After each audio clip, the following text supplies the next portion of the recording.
Welcome to Paranormal Gatewway Paratalk. My name is Scott Wise, the host, and the other host, Teresa, will be watching, but she's unable to join tonight. We have a very special episode tonight, a very dear friend of mine for over 12 years, when my current team was invited to be on a radio show to share some of our audio files, or EVPs, on the air. John is a medium and paranormal investigator with Teen Ghostwriter Investigations, and also a radio show host of Soul Stream Radio on Twitch.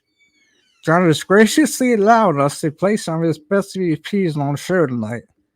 One of those EVP recordings was aired on a sci-fi show Haunted Highway, debuting an EVP recording of a little boy whose voice called out to where a gravestone stood at Pioneer Cemetery in the Gold Rush city of Coloma, California. Many of his audio files are very clear, but I suggest wearing headphones tonight if available. So without further ado, let's bring John on. All right. Hi, John. Hello, my friend. Good to see you. Good to see you too. It's been a while since we've been on the show together, so it should be a good night. Should be a good night. I remember first running into you when I was doing Ghostwriter Paranormal Radio on Blog Talk and having you guys talking about all your cases with Civil War ghosts and EVP evidence captures and all that. So it's like coming home again, you know. So hello. Yeah, we're still the same characters though. You fall for a lot, so yeah. So, John, tell us about yourself. Well, I'm 62 years old, retired. I was a corporate webmaster for a company called Aerojet General.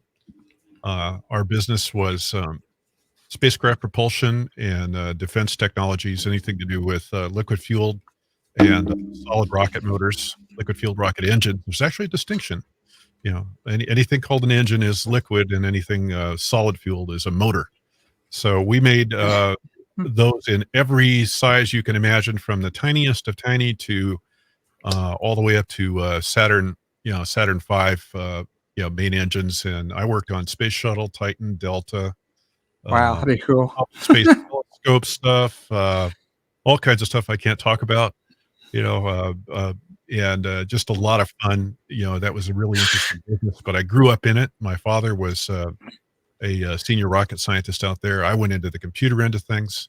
I wrote a system called Aeroframe. It was used in the War on Terror, and it ended up outlasting my career at Aerojet. I retired, and it took a couple of years before they were able to retire that. So I was still there in some capacity after I retired in 2017. But all that while, growing up, I was also, my mother's side of the family were all gifted with different psychic and spiritual gifts. And I started having my own experiences from the time I was 5 years old. I was seeing spirits and having experiences. And my mother never, ever discouraged me with that stuff. And my father was the consummate scientist, but he always backed my exploring the universe and the experiences I was having, and never really discouraged me, although he would make me crazy with sometimes some of the things he would say. And he'd say, it's all BS. And then but in the end, he got surprised, because when he passed in 2012, his spirit actually was seen by me personally twice in 24 hours. And I got the last laugh on him. So he had to admit that he was a spirit, and I laughed. So yeah, joke's on you, Dad. Yeah. So he came around for 6 months, rattling the doorknobs and making appearances in the house now and then, and causing not general havoc, but he would play jokes, and he would sit on my mother's bed at night, and she would feel him. I have seen a lot of stuff throughout my life, and it's so numerous. I've had so many face-to-face encounters with spirits, and so many experiences with auditory stuff. I'm clairaudient. Sometimes I hear them. I heard them last night, in my hall. Oh yeah. I live in a haunted house here. So, I'm in the gold country of Northern California, near the town of Coloma, which you mentioned earlier. And so I'm literally in Spook Central, just like you were out there where you're at, Ohio and, the different places you've been and investigated. It's just all steeped in this history that these spirits just seem to hang around. And we have a lot of them. And I've got 3 or 4 bodies that are buried on our property. We've found graves here on the property. I've got 6 acres here in a little town called Shingle Springs.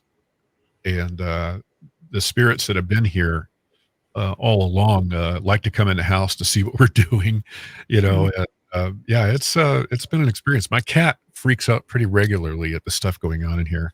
I kind of know when things are happening because I'll look over and she's just like, look, there's stuff in the house, Dad. So yeah, you're every day haunted guy. That's you me. said that there's a spirit on your property. Do you know who they are? Do you research anything on them? Well, I did a lot of research to try to understand what was happening on the property. And when we first cleared the land here, there was actually an open space where we figured there had been a mid 1800s community. And it turned out in the research I did is that there were little settlements, like 4 or 5 buildings on a property. And this place had a blacksmith shop. And there were a few other buildings where they were actually digging in a small periodic stream that comes through here. It's a seasonal creek, just to my west, and they were mining through there. And there's an old Chinese rock wall that's built at the very north end of the property on the northwest side, that where they had been doing a lot of their work. Well, we have what we feel to be the body of a young girl that was murdered out there. More than one medium who came to the property were talking about this woman that we were seeing, a young girl. I would say she was 18, maybe 19 when she died. And her name was Anna. And I actually helped her cross over because she was basically stuck here. And she's only made one appearance one other time. After that, she appeared once when I was on the air and came and touched me, actually, while I was broadcasting. And I knew it was her. But the other 2 that are in that immediate area were not so nice, and they have been effectively banned from the house. They're not the nicest characters. They were some of the people that I think did that girl in. And then we have a number of others who come and go that I've never really knew who they were. But when I lived at we had a small guest apartment in the back that I lived in for a number of years as I was working at Aerojet, and I was working night shift after my divorce. And I would come home at night, and there would be this spirit would come and walk with me. I would be going down the path. I'd come into the main house, grab dinner out of the fridge, nuke it, eat, say hi to the folks, and then book it for my place and call it a night. And I'm walking down this path, and for an entire summer I had this spirit walking with me, and you would hear his footsteps, and it was a he. And he would follow me down all the way to my place. And I kind of finally got the feeling that it was a benevolent person. He was just making sure I got home okay, And it was like a 350, 400 feet, basically a football field to get there, to the little studio apartment. So what other stuff have we had happen? Seen some UFOs here. We've had a number of experiences. I'm writing a book about some of the UFO stuff. That's kind of the parked right now. I'm finishing a book on EVP right now, but the UFO book I'm mentioning a couple of triangular craft I saw in the 1990s.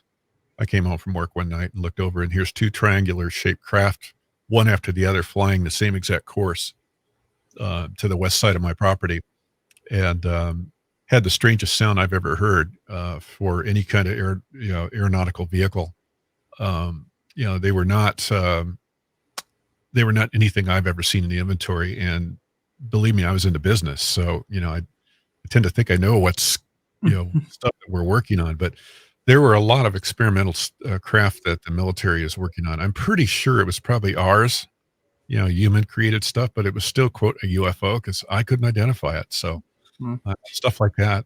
But we've had plenty of unknown strange things happen here on the property over the years. And the main thing is the ghosts, they've opened doors and closed them in front of us. I've 4 weeks ago, I had a run in with a shadow person. I literally was face to face with a shadow person, and just right behind me where I'm pointing, coming around the corner with coffee, and I run right into a shadow person standing there looking at me, and it disappeared. It literally disappeared, and I don't get freaked out at apparitions anymore. I just went, "Oh, hello," and so I went and put my coffee down. I came back out, and I said, "If you want to touch my hand, put your hand out on mine," and every hair on me was standing up. That's the good indicator that you've got a real presence there.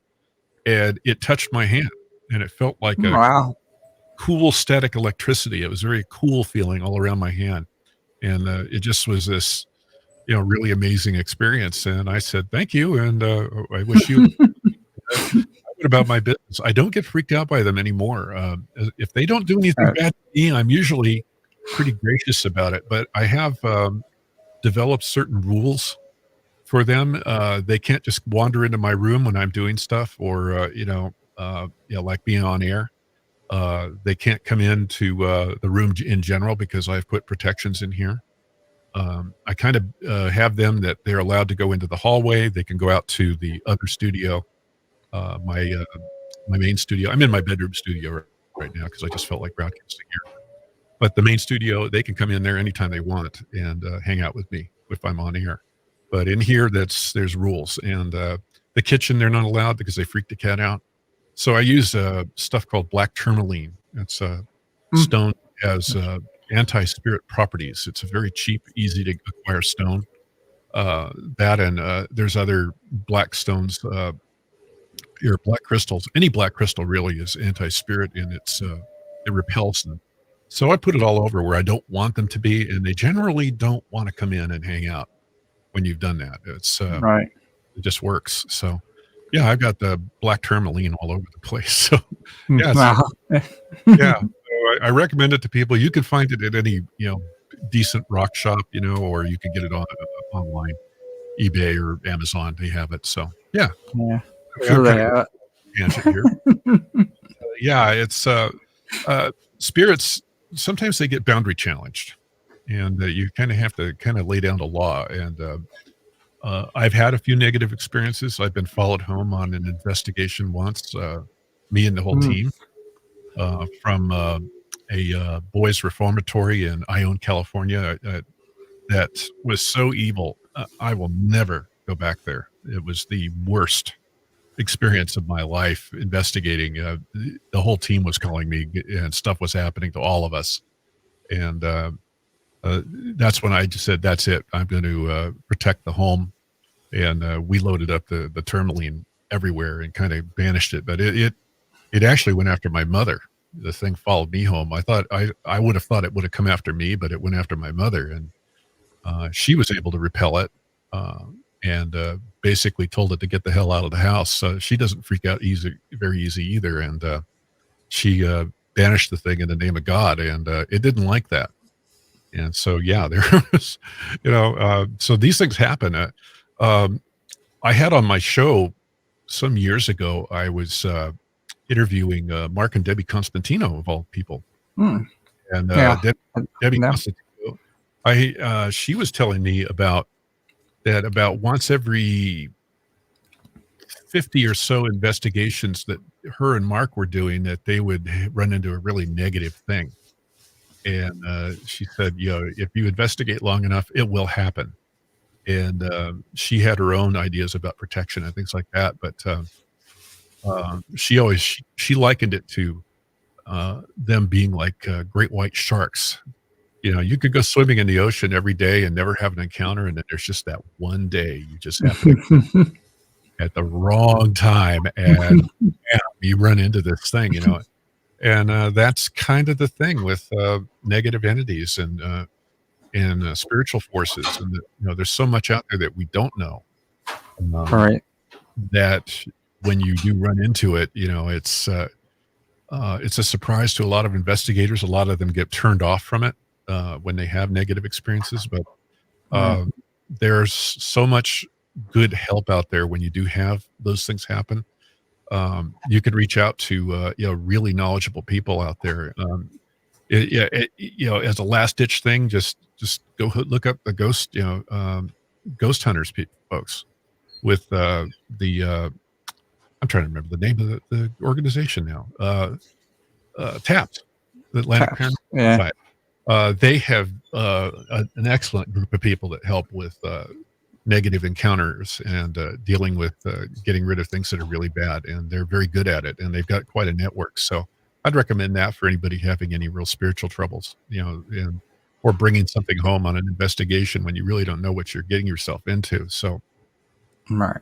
yeah, so Yeah, we try to be real careful about that because you never know. So, in all the years she was doing that, if you get through all right without that, that's fine. But I you never know. I don't think that there's a single one of us doing this as long as we've been doing it. If you have been investigating more than 2 or 3 years, really seriously working, you're going to have a couple of stories, and you're going to have things that have happened to you, it's you don't have to dig too far to get those experiences. I've seen stuff happen on investigations. We did one in Stockton, California, at it was a Masonic hall, and really, really incredibly haunted. And at the very top of the building, I was up there, and I suddenly got this negative vibe. I mean, I was feeling it really strong, and I had the whole team up there with me. And I pulled everybody together, and I said, and I was a team lead. So I said, we're going down. Something's up here. Something's not good. I got a bad vibe. And I should find the CVP and send it to you later, but because I recorded this. I got the team going down, and you had to kind of bunch up to go back through this little doorway, and you passed the top of where the elevator shaft was. And so there was all the elevator motors and the cabling equipment and all the gear mechanisms and all that right to my left. And I hear this guy yelling at us. And my one of my co-investigators, she starts laughing at me. She's going, I don't hear anything. You're just imagining stuff. And I go, no, there's a guy yelling, and we got to get the hell out of here. And I'm yelling at the team, move it. We got to get moving, get out of here. We got to go. And all of a sudden, the guy who was hosting us, who was leading the way out through that area, he gets tackled by this thing and literally to the ground. And Wow. and everybody starts getting upset. And I said, everybody stop, and let's figure out what's going on. And she looks over at me. I can't remember her name. She's moved to Montana now, but the investigator who was first yelling at me and saying, yeah, you're full of it with what you heard. And she goes, what did you hear? And I said, I heard this guy yelling at me to the left side. And then suddenly he gets tackled over there. And we've got pictures of the handprints of him. They were dusty handprints on him of where he got grabbed by this guy. We've actually got the handprints on his knees. Wow. Where it tackled him by the legs. And it freaked him out. Basically, I called everybody together and said, let's just get out of here and move on. I said, that's why I was trying to get everybody out of here. I could feel something building, and we got out. And when I got home later, I was surprised that we had the full EVP. And when I played it for everybody, they were like, holy, you know what? So yeah, that's the kind of stuff that can happen on investigations. There's good stuff that happens too, but and generally what people come away with, you're dealing with human spirits. You're dealing with people who have passed. Sometimes you'll get cantankerous spirits, but more often than not, I've been talking a lot lately about paranormal manners, and just being nice to spirits and asking their permission, to go to be recording them and things like that. And I find that the more manners you show to these people, who generally they've passed anywhere from maybe the 18th century forward. And out here in California, we tend to get more of the 19th century ghosts and forward.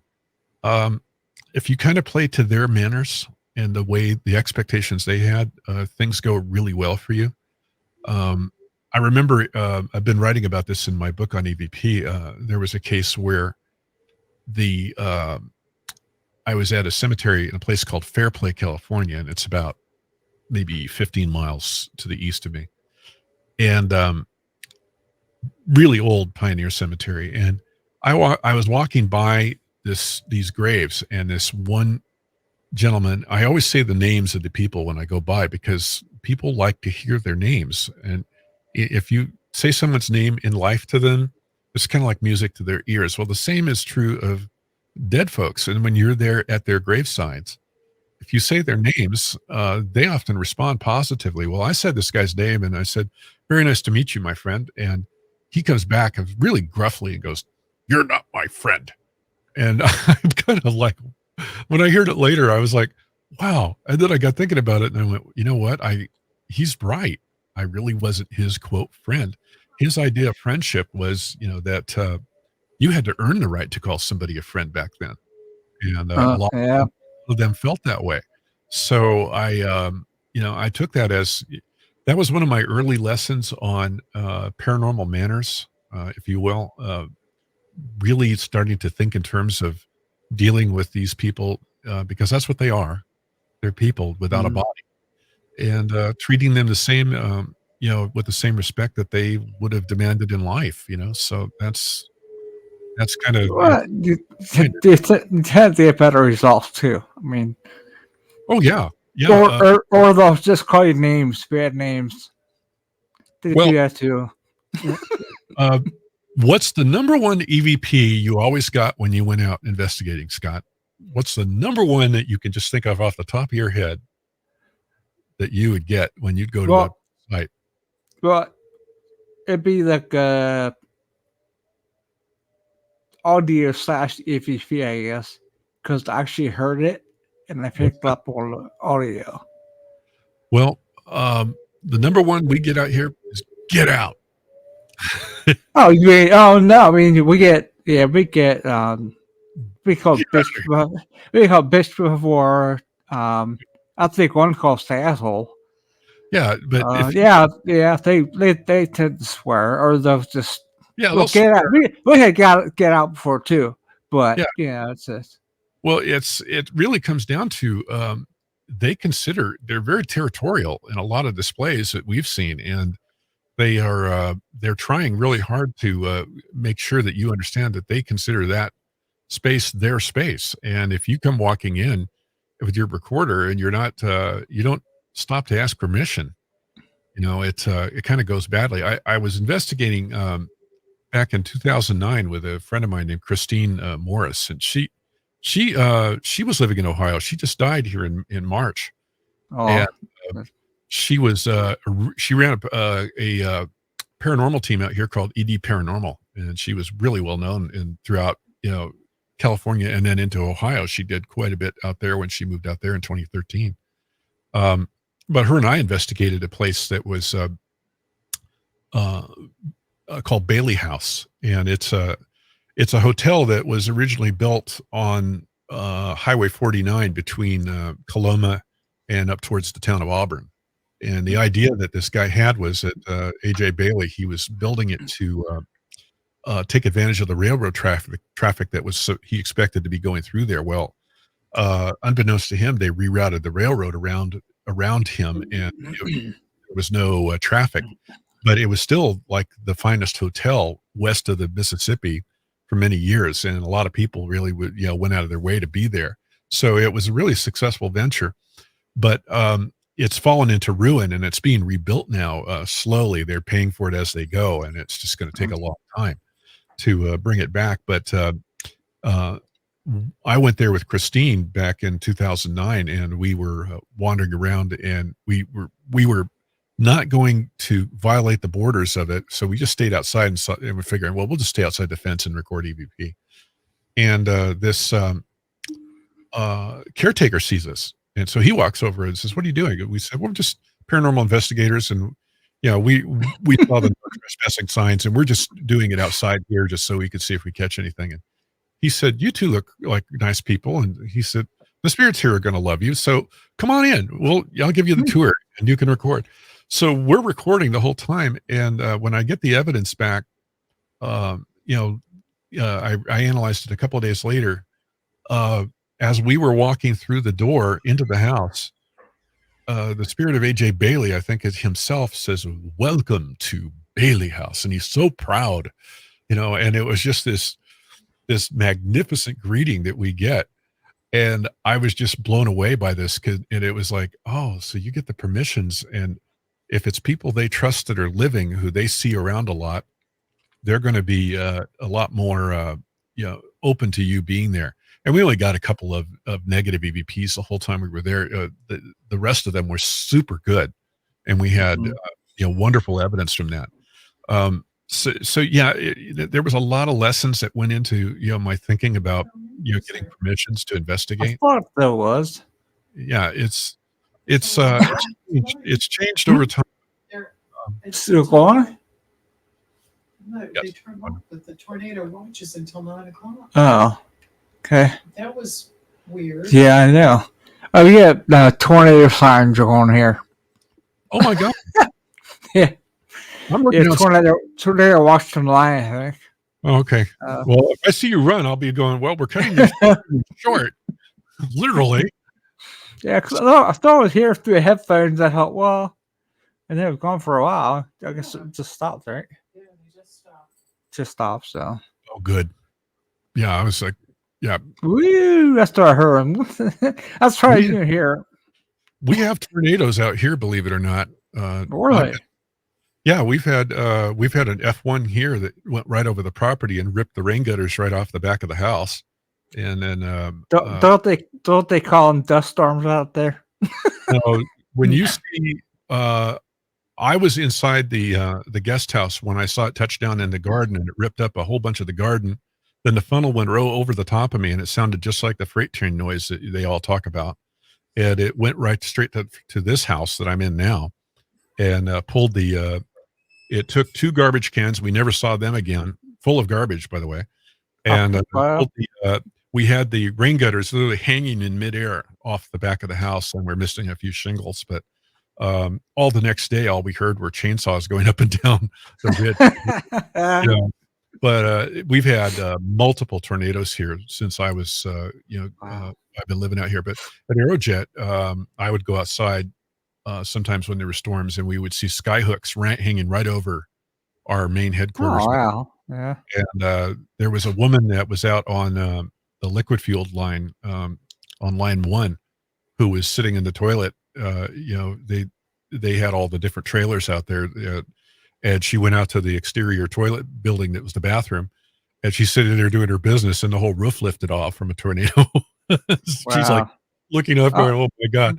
So yeah, they do happen out here. Believe it or not, they do. All the way from here up to the town of Chico, they've been reported. So yeah, I know what you're going through. Yeah. Maybe have at least 1 or 2 of them, you're out here for it. Never get near us though, so we get really high winds and trees bending and stuff, but I haven't had any touchdown around us yet, but it's gotten pretty bad. Windy on its hand, so. Well, I'm glad you didn't have any hit there while we were on air. That would have cramped the style. But yeah, it would have. How dare it? Well, but yeah, the whole thing with manners. I figured out just over time that it was better to not only ask for the permissions from people, but to really to come in with your best foot forward and talk to the spirits there and say, we'd like to record. And I basically have come up with a method of if either you say yes or I don't hear anything from you, I'm going to assume that it's okay to record. And it's only when we've gotten, if we hear a no, you don't record, then we'll basically say, okay, we'll fold up our tents and go elsewhere. Another thing that I'm dead set against is this whole bit of coming in and being abusive to them. We never do that. Yeah, we never provoke ever. Yeah, provocation is just really a bad idea with spirits. So I did it once to see what would happen, and it was with a very cantankerous old ghost in Coloma, who is basically he's an old miner that stays at the miner's cabin there at the state park there for in Coloma. And it's the whole gold mining, gold rush area. All those settlements have been basically turned into a state park. And this guy got really pissed off at me. And when I got the EVP later that night, I was listening, and he basically says, "I'll find you."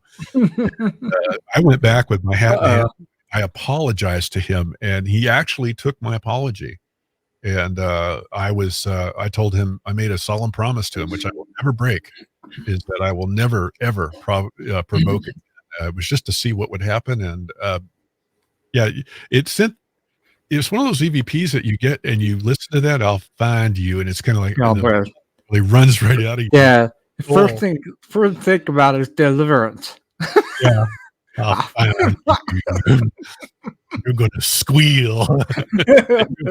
And it's like, oh, you know what? So yeah, I went back and I was genuine. I mean, I laid it out to him, and I said, "I will never abuse the dead again. You have my solemn word, sir." And I use "sir" a lot.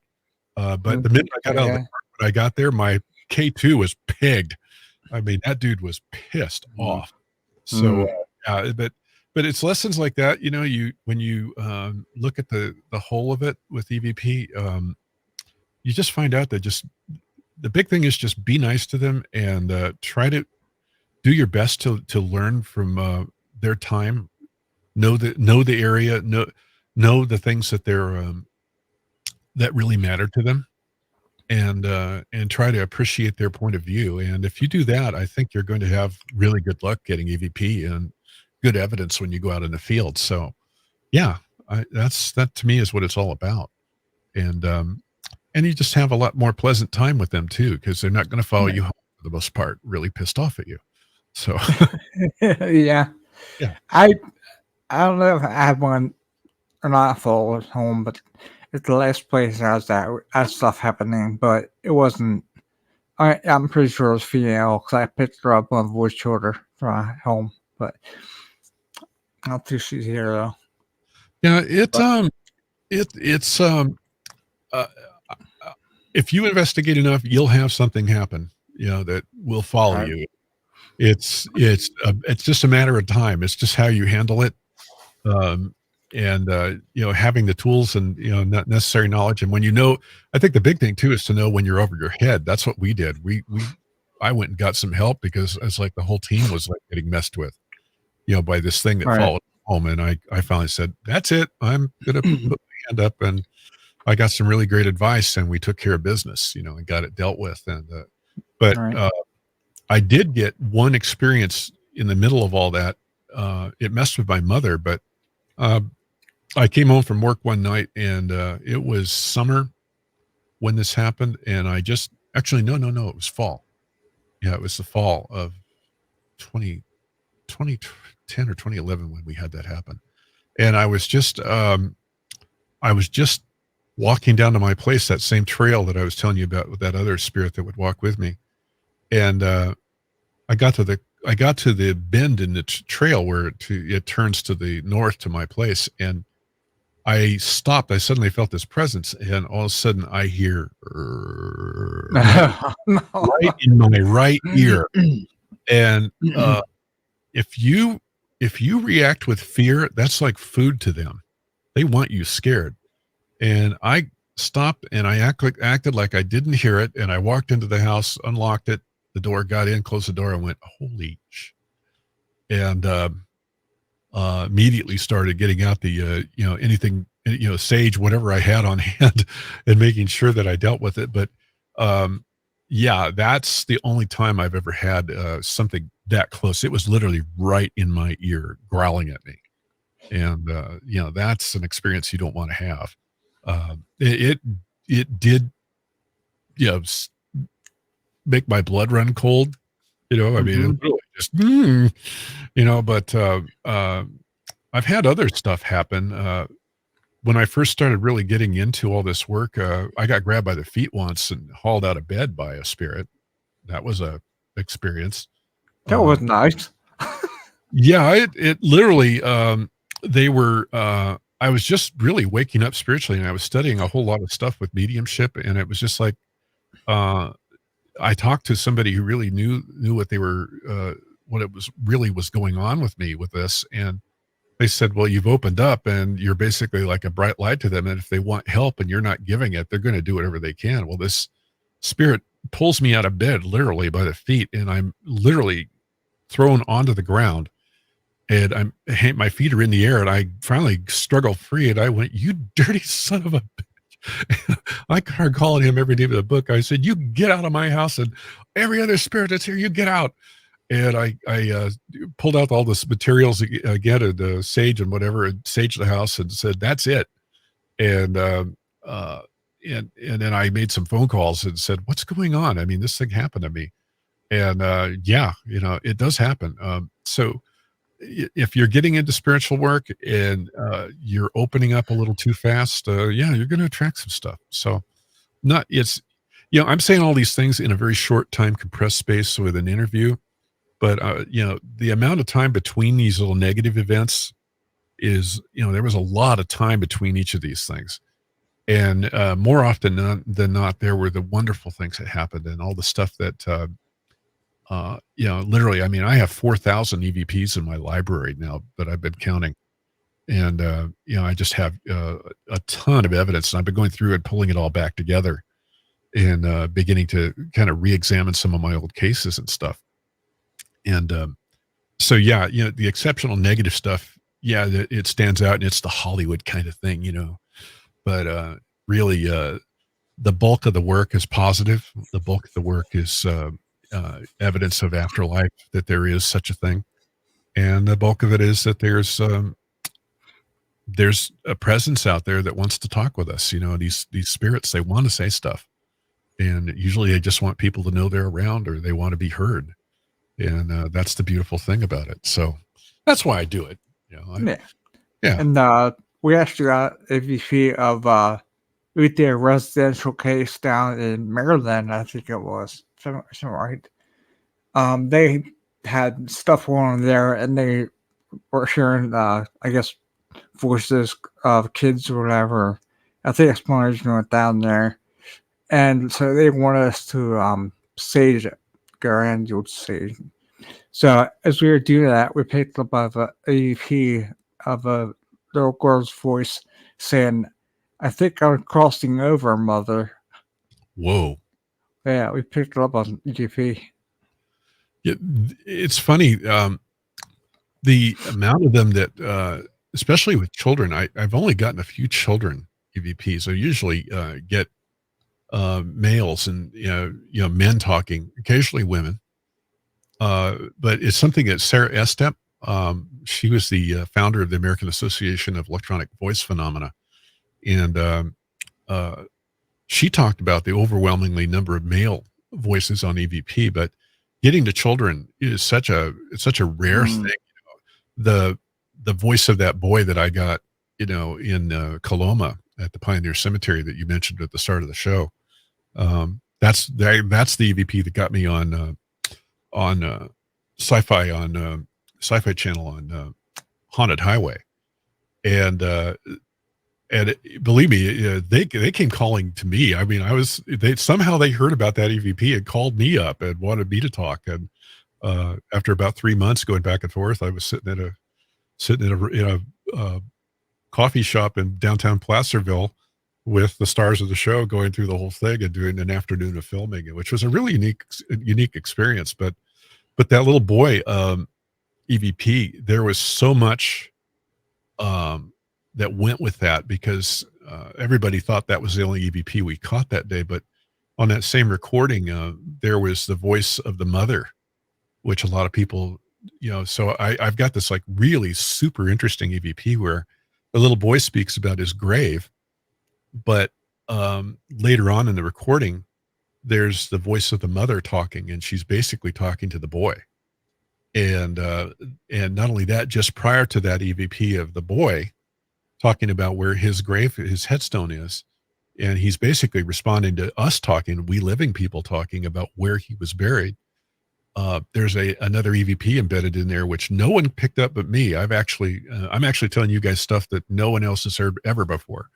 There's an EVP on that recording just before he speaks. It says, "Help me," and so it's just chock a block full of EVP in this one time, compressed time of this recording that got me on television. And even the show producers, when they had their experts go through it, nobody picked up on that. And yet I've got all this stuff in there. So yeah, it was an amazing bit of evidence, and it's one of my top recordings, so I wouldn't say it's the best EVP I've ever gotten, but it's the one that got the most notoriety. Yeah. Yeah. The William Palmer one, I think, is one of my best. Yeah. You heard that today, and you were kind of like, whoa. Yeah. Well, I'm going to play it here shortly. Yeah, go ahead and play it. Okay.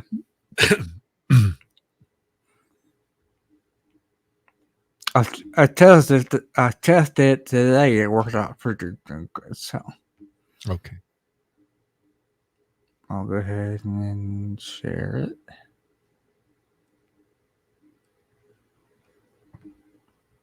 Here we go. Now I'll play it. You have something to say.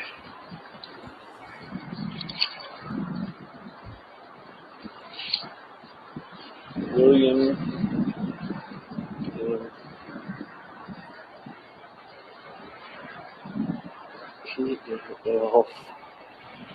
Yeah.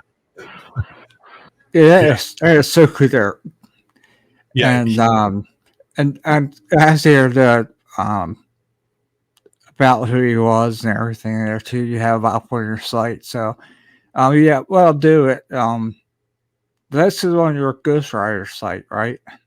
Yeah, that's on the Ghostwriter site. And I'm going to be publishing more. I've been going through, and I've got a lot of Class A stuff that's never been published, but that one, that was recorded in October of 2008, and I was just fresh into really getting serious about the work.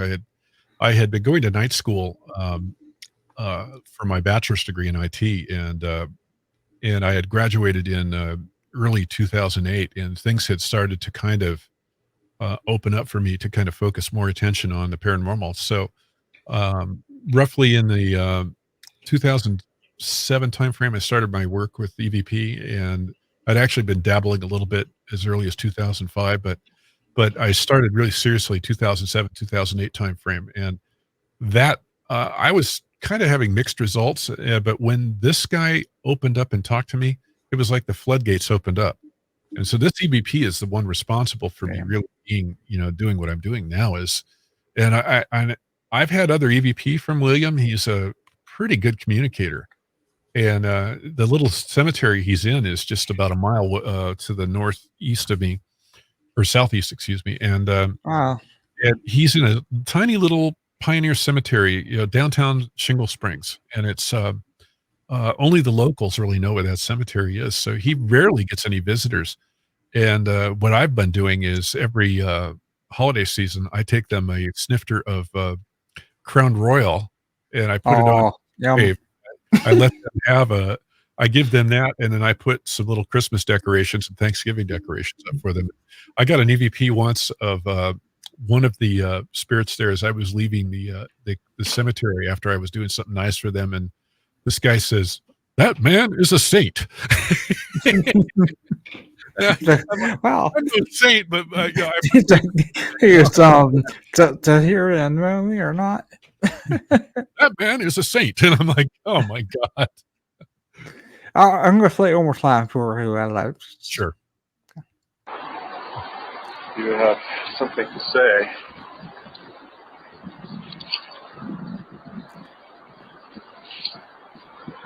William.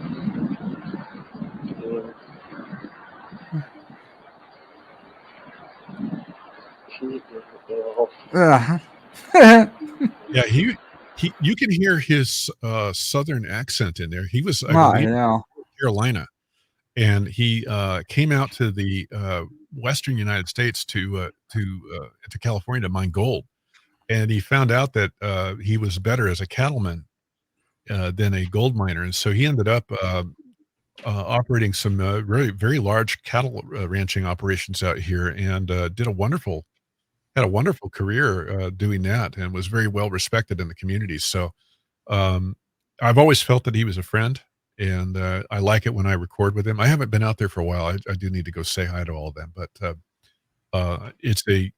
it's you can actually form these relationships with these spirits and get to know them, and they get to know you. There's one that I was writing about in the book that in the Coloma Cemetery where I recorded the little boy. Um, I was up there recording one day, and this spirit says, "Get a life."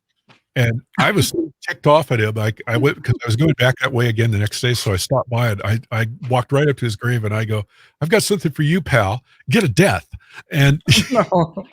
I get to CVP of this guy cracking up at my coming right back at him, and we've been friendly ever since. Whenever I go there, I go, "Get a life, get a death." Oh boy. So they have a sense of humor, and if you play to Yeah. them, they're gonna. And if you keep the thing I think with when we develop relationships with cemetery ghosts and cemetery spirits is to just have a sense of humor about it too, and be unexpected. Do things that they wouldn't normally expect you to do, and just kind of keep it. They'll keep them guessing what you're going to do, and they're going to do everything they can to communicate with you. So, yeah, little piece of advice. There's a lot of techniques to EVP that you've learned along the way. You can engage in direct conversations with them. Other times you could just talk about the history of the place, treat them like a third wheel, and they will fall all over themselves to try to talk to you about, "Oh, that's not right. This is, so this, and hey, hey, we're over here, you can talk to us anytime." So they're jumping up and down to be communicated with. And you can do all kinds of different techniques to and play little psychology games on them to get them to speak. So it's not to be cruel. It's just like going out in public. You can talk about stuff, and other people listening in will chime in, and that's Yeah. kind of the Yeah. goal of that. Other times you go in and you treat them like it's a radio interview, and you come in armed with knowledge about their lives, and say stuff about their lives, and they love being talked about, and they love to be heard. And again, if it's a person you've never met, or with a stone gravestone with their name on it, say their name. They absolutely love hearing their name, and they will literally jump for joy. Somebody remembered me. Somebody said my name. I still exist in the world. Yeah. So yeah, that's the beauty of it. The beauty of some people sit there and say, "Oh, there's no spirits in a cemetery. There's no energy there." It's like, well, there is energy there, because when you come in, yeah, their spirits may have left, may have crossed over, but when you go there and you're dealing with their body, their past incarnation, and you're speaking about them, that forms a psychic connection to them. You're actually doing a form of mediumship. And this is not just I'm not saying this as a medium myself. Everybody's got these gifts. It's just how far you take it. And if you have some natural tendencies, great, but everybody can learn this stuff. But when you're at a cemetery and you're having heartfelt moments with spirits, you're forming a psychic bond with them, and they're actually appearing there to speak with you. And this is some of the stuff that I think some paranormal researchers kind of get it wrong. They'll say, "There's no ghost in the cemetery. I never get anything there. It's an empty dead place." It's like, well, no, you don't know how to talk to them. It's you're kind of showing you don't know that, because I got on sci-fi because of this ghost here who I was speaking with. So, yeah. Yeah, if you want to play the little boy one, go ahead and play that. That'll wow him.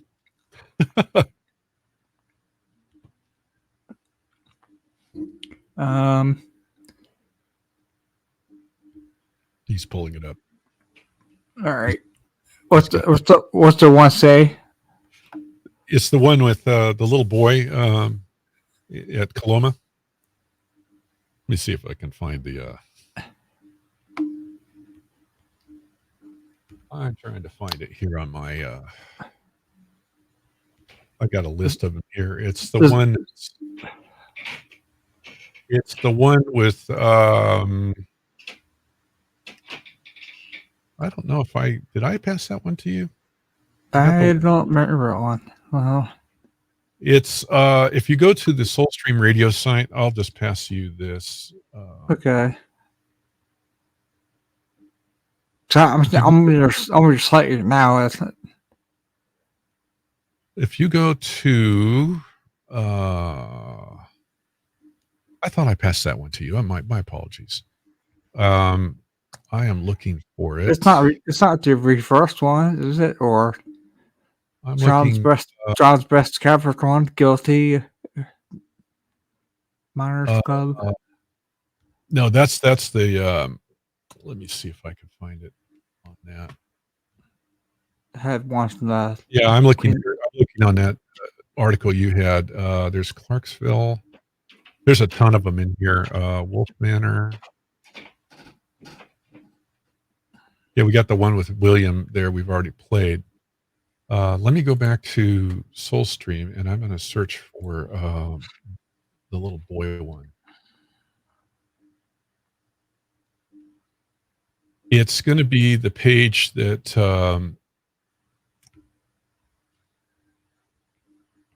you pass this. I don't know if you have Facebook open, but let me just pass this to you. Yeah, I'm actually open. I'm on your Soulstream site right now. Okay, I just passed you on Facebook the link to that page, and if you scroll down, you'll see the. I totally forgot to put that one in there. My bad. Okay, all right, I'll get. That's. Yeah, the Haunted Highway one is that one was something.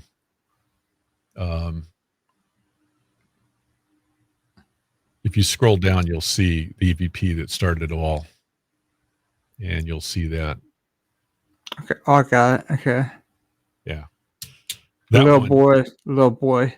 Okay. Yeah, that one was me and a gal by the name of Michelle Bronner, and there was a couple of other people with us. It was December 27th of 2008. We were just out at the cemetery, and we spent the afternoon out there, and we were talking about that little boy, and Christine was there, Christine Morris, and she knew the story, and so we were talking about it, and we were going back and forth, and this kid just chimes in out of the blue, and it was something. Okay, up on your foot.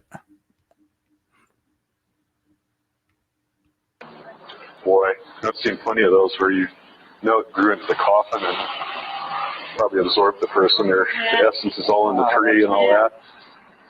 Oh my God. Weird. Hey, check this out. This person died in 1861. I'm guessing they found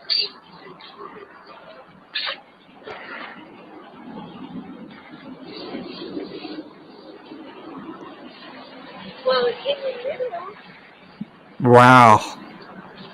is where the last king was born. Yeah. Now it's a model game, a little one. The voice actor that was that also part of it? Yeah, there were actually multiple. You were hearing the little in the other noises there. There were a lot of other spirits that were chiming in and trying to speak. And there's actually the one that says "Help me," and there is kind of buried in there. But the little boy at the end, he just came out of the blue with this incredible EVP. Yes, there's a model game, a little one, and his voice actor that was the one talking. Was that the group with you or no? The little boy is the spirit talking, and he's the one. It's him talk.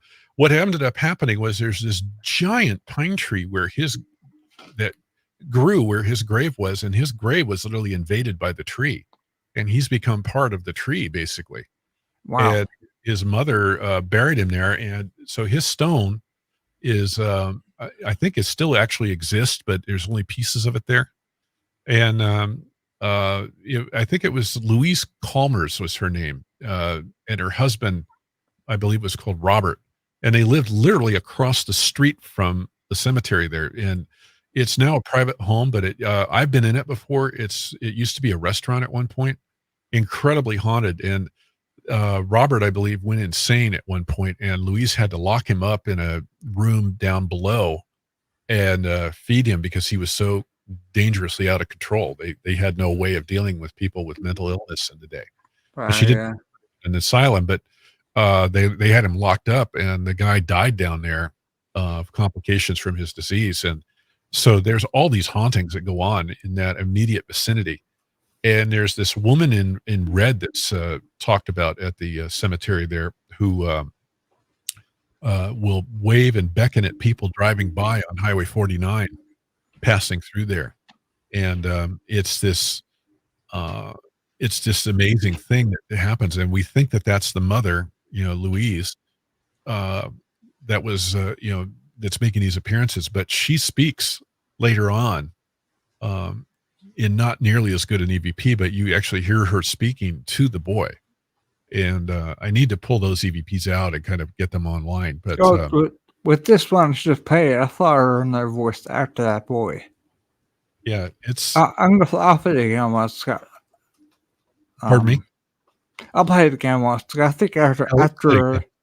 after mom gave me a little one, I thought after that, well, it sounded like somebody talking back to him. So I don't. I'll play it Yeah, once. there was other voices. Boy, I've seen plenty of those where it grew into the coffin and probably absorbed the person, or the essence is all in the tree and all that. Oh my God. Sir. Hey, check this out.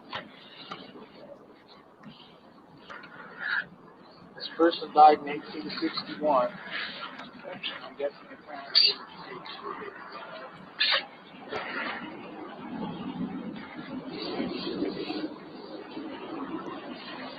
Well, in the middle is where the last king is. So it sounded to me, mom gave me a little one. Yeah, It was the last piece or something after that. yeah. Mama gave me a little one, a stone. It's under that tree over there, and that's basically what he's saying. And he's just this sweet little kid that just had this. He loved Yeah. his mother enough to stick around and talk about Mhm. this thing. And we had no idea we were going to catch this kind of an EVP. I The best- heard a lot. I heard a lot of little talking through though. Yeah, that's what I was talking about. There's so much activity there in that particular recording. And the other thing that I've noted, and I'm talking about this stuff in the book I'm writing, is the different types of EVP where sometimes you will get these conditions that arise when you're recording that it's almost like on AM radio when you're listening and a station will fade in and it'll be real clear for a while and then it'll fade out. That's kind of what happened here. I feel like the conditions changed enough that it was able to that we were able to pick up all this stuff that was going on. And you heard before the kid even spoke, you were hearing little things that were happening and little noises. Well, And I heard they helped me. I heard that. yeah, and that's the kind of stuff when you get those precursor noises or you get precursor voices, they're often kind of heralding the announcement of a really good EVP coming. And it's something to watch for. Another thing that happens with great EVP is you'll have an EVP that you'll hear or a plunking kind of noise. It's kind of the noise like when you're on ham radio. I'm a ham radio operator, so when you key up your mic, you'll get a burst in the carrier, and it'll make a characteristic noise. And when it does that, it's almost punching out into the atmosphere. When you throw the signal out there, the transmitter is getting a bit of burst, as it establishes the carrier and you're ready to, send out a message. And I think that's what's happening with EVP. I think that they have their own equivalent of radio that, that's what this is to them. And that these things happen when you have a really good EVP about to hit. Everything seems to line up and wham, this punch happens, and then you suddenly have this great communication that comes in from the other side. And I've always believed that a lot of the stuff that's being said too by different really good EVP researchers is that they're working as hard on that side to communicate with us as we are to record them. And there's different forms of it, of EVP work. There's ITC, which EVP is a part of, Mhm. instrumental transcommunication. Yeah, It's yeah. basically the two-way equivalent of EVP. It's EVP is one way. It's just them talking to us and we record it and then we go home and listen. There are people that are doing ITC work, which are a lot of them are using radio, just straight up regular radios, and they listen at various frequencies, and they've got the equipment set such that they're not picking up any radio stations. They even modify radios so that they don't pick up radio stations. They only pick up spirit voices. And so you get some really interesting ITC recordings that people produce of two-way communications. And there's Annabelle Carduso, I think, out of Portugal. I've been talking with her off and on, and she's like the queen of ITC. She's really good at what she does and has some amazing recordings. And then you have a lot of stuff being done. There's Brazilian researchers that are very good with EVP and ITC work that they're doing. And they're doing these really long, extensive two-way communications. There's another guy named Mario. I'm going to get the name mangled here. Bruccio or Barcio out of Italy. And he did like 30 years. I think he passed away recently, but he was for 30 some odd years, he was recording and having people gather at his this place that he did would do these public sessions, and people would come and ask questions of their loved ones on the other side, and they would do these wonderful back and forth sessions. So he had, I don't know how often he did it, like if he did it nightly or did it every week, but if you look up on YouTube, you will find, just look for Italian EVP or Italy ITC, and you'll see this guy. There were some good documentaries on him, and it's amazing what they were able to accomplish. And the scientific community is always sitting there going, "Oh, it's all pseudoscience," and there's no such thing. Well, you can say bad things about this stuff, but after a certain point, there's so much evidence of it that it's kind of overwhelming, and putting your head in the sand isn't really going to help you. Right.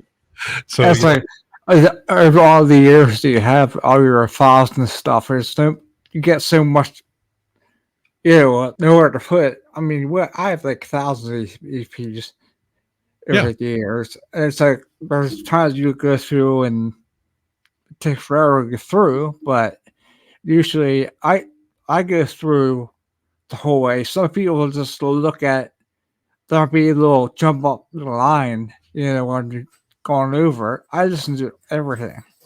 Yeah, I find stuff that's not like that.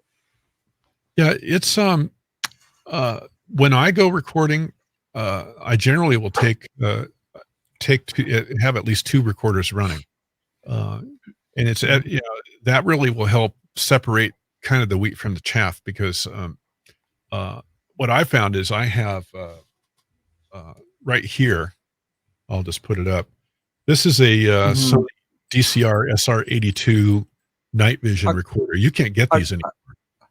And these are some of the best little EVP video recorders you can ever name. I mean, they do great for infrared work and night investigations and stuff like that. But you want to talk about getting EVPs on video?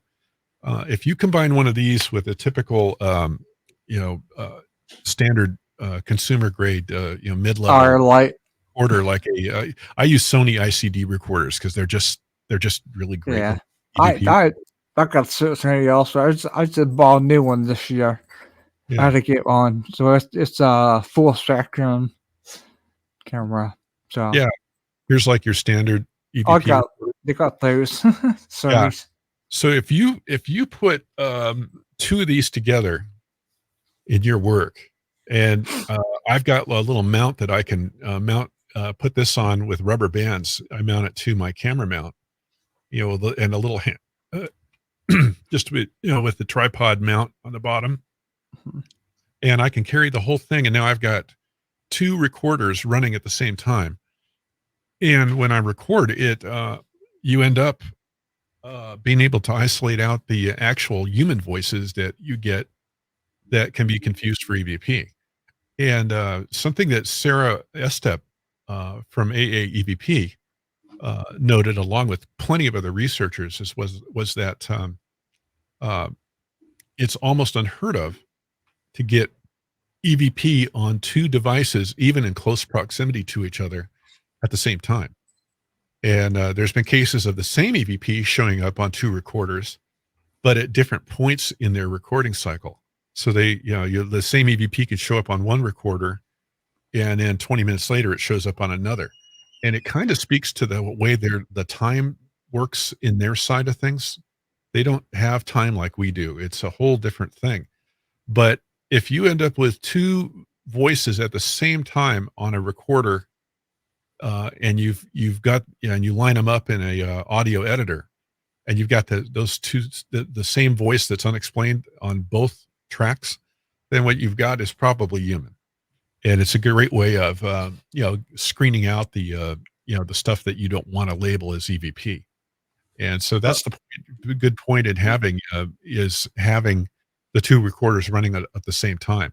And the other thing I like to do is there's different kinds of recording. There's burst recording, where you come in and you do a quick session, and you're just basically dipping your toe in the water and saying, okay, is there anybody here? Kind of a deal.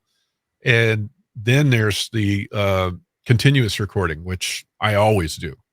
I'll put recorders on, and I just keep rolling the whole time I'm there.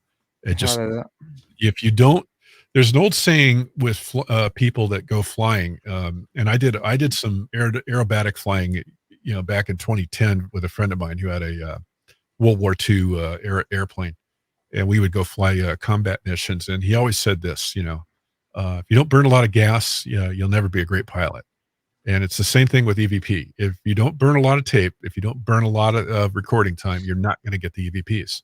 You got to put the time in, and you got to just keep rolling. And that means the negative side of it, you got a lot of evidence to analyze. And boy, I put the time in, so we earn our keep in this business. Even though we're ridiculed, we're treated like we're fools by the scientific community. We're going out with consumer level recorders that cost all of, under $60. Yeah, got some 40. And basically, the thing that gets me with science is they say these things like, if you go out on Wikipedia, they completely diss us and treat us like it's just pseudoscience. It's radio interference. Here I am. I'm a ham radio operator. I've been doing ham radio for a long time. It's like, I know what radio interference is. I know what I'm hearing here, and it is not radio interference. And especially when they're responding back to you in ways that are in perfect synchrony with things that you're talking about. They're speaking back at you. The boy with the grave is a perfect example. We were speaking to him about his grave, and he chimes in to tell us about it. Mm-hmm. This is the kind of stuff that the scientific community just buries its head in the ground about. And, the fact we're taking off the shelf equipment and getting the results we're getting, you with your camera you were talking about with me there, these things, if they spend as much effort trying to help us prove that there's something there, taking into account that we're getting great evidence, it would be pretty much a fact of life that there is an afterlife. All they have to do is get serious about it. But somebody doesn't want that known. And I've never figured out that whole reason why. It just doesn't make sense. So, yeah. Well, we got that same situation that you said about both the video camera and the audio recorder at a church in Flowertown, PA. It was called a church choir was picked up on the video camera and the audio recorder. Did it pick up at the same exact time? Yeah. The guy who was standing there, who was there on the camera set it up. It was on his recorder too. Now there's another kind of recording that a lot of people don't talk about, and in my book, I've had to kind of coin some of my own terms, and I'm probably going to get some criticism over it. But necessity is the mother of invention. I've always said. Uh, I call it AVP, and AVP are analog or audio voice phenomena. It's kind of a term you can use for the same thing. I like audio voice phenomena a little better because basically it's paranormal stuff that you can hear. And there are times where spirits can cause phenomena that we all can hear, no matter if you're clairaudient or not. It's just any human being in the vicinity could hear it. And this is the stuff that really gets interesting. So I'd love to hear those recordings, because it would be interesting to see if they are exactly lined up from, if you could put them on a multi-track audio player and line them up. And if you make sure that they are literally on the same time base to see, are they matching, note for note at the same time, then you probably have AVP. You probably have audio. Audio. I'm pretty sure it does. After that's from Bill, who has it? So yeah, I'd love to hear. Yeah. There's so many different ways they can get our attention. Some of the history of EVP, starting with Thomas Edison. Thomas Edison, invented the wax recorder. It was a cylinder. Wax cylinder, yeah. Yeah, and he did that in the 1870s, right about the time his mother died. And his mother, to him, was absolutely this revered figure, because she had basically encouraged him to go on, even though he had been treated pretty badly by the schools. He just didn't fit. And just like so many other people, like Einstein and many others throughout history who have done amazing things, they're the people who don't fit because they're so far ahead of the curve. Why would they bother with school when they're already light years ahead? Well, he, from the very beginning, began to really think hard about trying to capture the spirit voices of spirits with his equipment. And sure enough, there was something happening, because he gave an interview, I think, in a magazine called Collier's Weekly in the 1920s. And I don't remember the exact interview, date and all that, but you could look it up. And he talked about spirit voices and the ability to record them, and that they were really working hard to do that. And he was actually working on something called the Thomas Edison communicator, or the tech.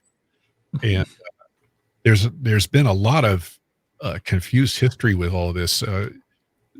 Some people say that there was never any trace of any of the designs, but there was actually some individual that showed up talking about how he was working with the tech and the spirit of Edison, who died, I think, in the 1930s, that he was working with Thomas Edison's spirit and was actually working on the tech design. And then this guy dies in 1959, and all mention of the tech disappears. But it's undoubted that Thomas Edison was working with a number of people on spirit communication, probably from the late 19th century into the early 20th. And what was really neat was that they were working. One of his assistants had a family. I think the family name was Esposito, and they were recording spirit voices on wax audio cylinders in that rough time frame of the early 20th century. And it ends up that there's a descendant his name is Michael Esposito, and I've been talking back and forth with him, a really interesting character. And he's like one of the big voices in EVP work today. And he does a lot of work too with people doing music and incorporating EVP into music. And a really interesting chap. And he actually was selling copies of those original spirit recordings that they were doing back in the day, in the early 20th century. Well, it's almost certain that there was some back and forth communication going on with Edison with this family through his assistant, who was related to them. And so, you read this stuff and you can see that, there was this analog form of recording with no electronics that obviously they were hearing something. And I've never heard the recordings. Esposito was going to send me a copy, and I've got to go hound him again to send me the MP3s. But this stuff was happening, in the late 19th century. And I have a feeling that there was some awareness, probably even into the mid 19th century, that some of this stuff might be possible. Some of the literature talks about the ability to get spirit voices and some of the things that were going on. X-Files, I think, did an episode where they were talking about the voice of Jesus was accidentally engraved onto this potter's wheel. Oh, Yeah, they were and that's exactly what they were referring to as this whole wax recording technology. Somebody who was a writer on X-Files kind of keyed into that. I'm almost certain of it. But you got to be thinking about that, because when they would play the voice of Jesus, it would do all these miraculous things, and so you're talking about basically an AVP recorded 2,000 years ago. So interesting stuff. I mean, when you start researching these things. yeah, sure is. That's why I do it. Well, did you want to run through any of those, some of that list I had of different recordings? Yeah. Do you want to do the Rumian on Queen Mary? That's amazing EVP. That's one of my top. I'd say that's in the top 10. Yeah, that one. Go ahead and play that. Okay, I'll pull it up for you. I already get the picture too, if I can. That was picked up in March of 2009, and I was on board Queen Mary, and I was all alone in the grand ballroom. Early morning hours, hardly anybody up. A couple of people milling about on the exterior, and I was all by myself in the center of the room when I recorded this thing, and it's an amazing EVP, and it sounds just like Nicolas Cage. Here we go. Rumium absolve me. Yeah, Rumium absolve me. I have tried. Yeah, go ahead and play it again. Rumium absolve me. Doesn't that Wow. sound like Nick Cage? It sounds just like Yeah. I think, yeah. Yeah. I mean, I mean, when I Rumium got home, absolve me. yeah. I mean, it's just this. Somebody should use that in some music. I'd license them to do it. Throw it in a song. Yeah, the Go, Rumium do you song. what? I've seen Civil War photo that looks exactly like him. Yeah. Oh, like Nick Cage? Yeah. Yeah. Mm-hmm. Well, it's funny. There was I had so many strange experiences on board that ship. That was just one of many. I mean, I had EVPs in German from down at the very lowest part of the ship. I went on a tour down there, and we recorded EVP in German, which Wow. I'm not sure what they were saying, but I had a full-on apparitional sighting for a solid 5 minutes on my first 5 minutes aboard the ship.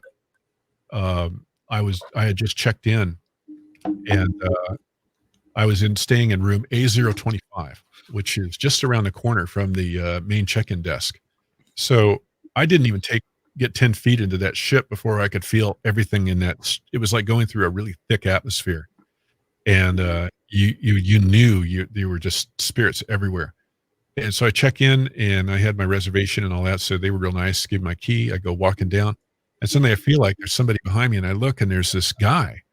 And I thought he was a period reenactor, and he's this really nice chap, and he says hello to me. And I says, hello. That's a nice outfit you've got on. And he goes, oh, yes. He says, I've worked aboard the ship many years. And he starts telling me about the ship. And he's just got this little smile on his face, like he knows something I don't. And we go on, and I'm holding on to, I was going to do a broadcast on my, Ghostwriter show on Blog Talk. So I had my mixer, I had all my stuff, my lawn, all my, clothing, I mean, I literally had the bags on me. And finally, after about 5 minutes of this guy talking, and he had the most hypnotic, pleasant voice. He was middle-aged, sandy hair, had these really kind of cool spectacles that were the little round ones, like back in the days. and he had this cap on, and it was the full bellman look, of the 1940s. So I really thought he was a period reenactor. So I finally said, "Hey, this equipment's getting heavy on me." I said, "Let me just open the door and I'll drop my stuff out." I said, "I really want to hear what you have to say." And he said, "Oh, no problem." So really, really a nice chap. And so I go in, I open the door, drop in my stuff, turn around, and he's gone. Literally, and gone. And I'm looking around, and it's like on either side, of me are hallways going out, almost looking to infinity. I mean, this is a big ship. And so I go running after him. I decided, well, if he left by the shortest end, which was to my right. So I ran out looking for him, thinking, was this guy, screwing with me or something? So, I mean, I left my door open with the keys in the door and everything, went running after him, and ended up in a little alcove that comes out, and then you end up where there's a big open area, and there's stairs that go up, and and there were people wandering all through there, and I'm like, there's no guy. I mean, where did he go? And I could literally feel this guy laughing at me, and so I go back to my room, and I'm still mystified, going, if this is what's going to happen the whole time I'm here, because I was staying for 3 days, I thought this is going to be an interesting trip. So I went back, and I got to the front desk. A few minutes later, I locked everything up, and I went walking back, and I said, I had a little experience. And they said, what? And I told them what I saw and what the guy looked like. And they went, oh, him. Yeah. Everybody talks about him. He's really nice. I said, he's not a period reenactor. They go, no, he's a ghost. I'm like, oh, okay. Hey, That's we'll see a picture of the cage. What's that? Here, I'll show you. I'll show you a picture. I found a picture of Nick Cage. Oh yes, the one from the Civil War. It probably would be. It probably was him back in the day, and he got knocked off during the war. Yeah, see? Oh yeah. The resemblance is like uncanny, isn't it? Yeah, it is. Yeah, he's got that same look that he's got the Nicolas Cage look. He's just got the look. I like Cage. He's got the best. He's just like, he's got the best attitude. Yeah. Let me get that. Oh yeah. Absolutely. Even the same ear. The ear is the same. Yeah. It's spooky. I mean, that is. Something I'm trying to do. I'm trying to find somebody who can do paranormal art, because I want to be able to, that like the artists always do for that woman on the Dead Files. Oh yeah. Yeah, I want to describe this guy and get a picture of him drawn for me. So I'm looking for somebody who can do, over the phone or over video with me, and I can look at what they're drawing and kind of describe him to a T, and give them kind of a picture. I mean, it's 2009 here. It's been years, 12 years or so. But I remember what this guy looks like, and I mean, I want to document this. I mean, it literally the first 5 minutes aboard the ship, and I have a full-on 5-minute conversation with a ghost. It kind of burns in your memory. Yeah. Yeah.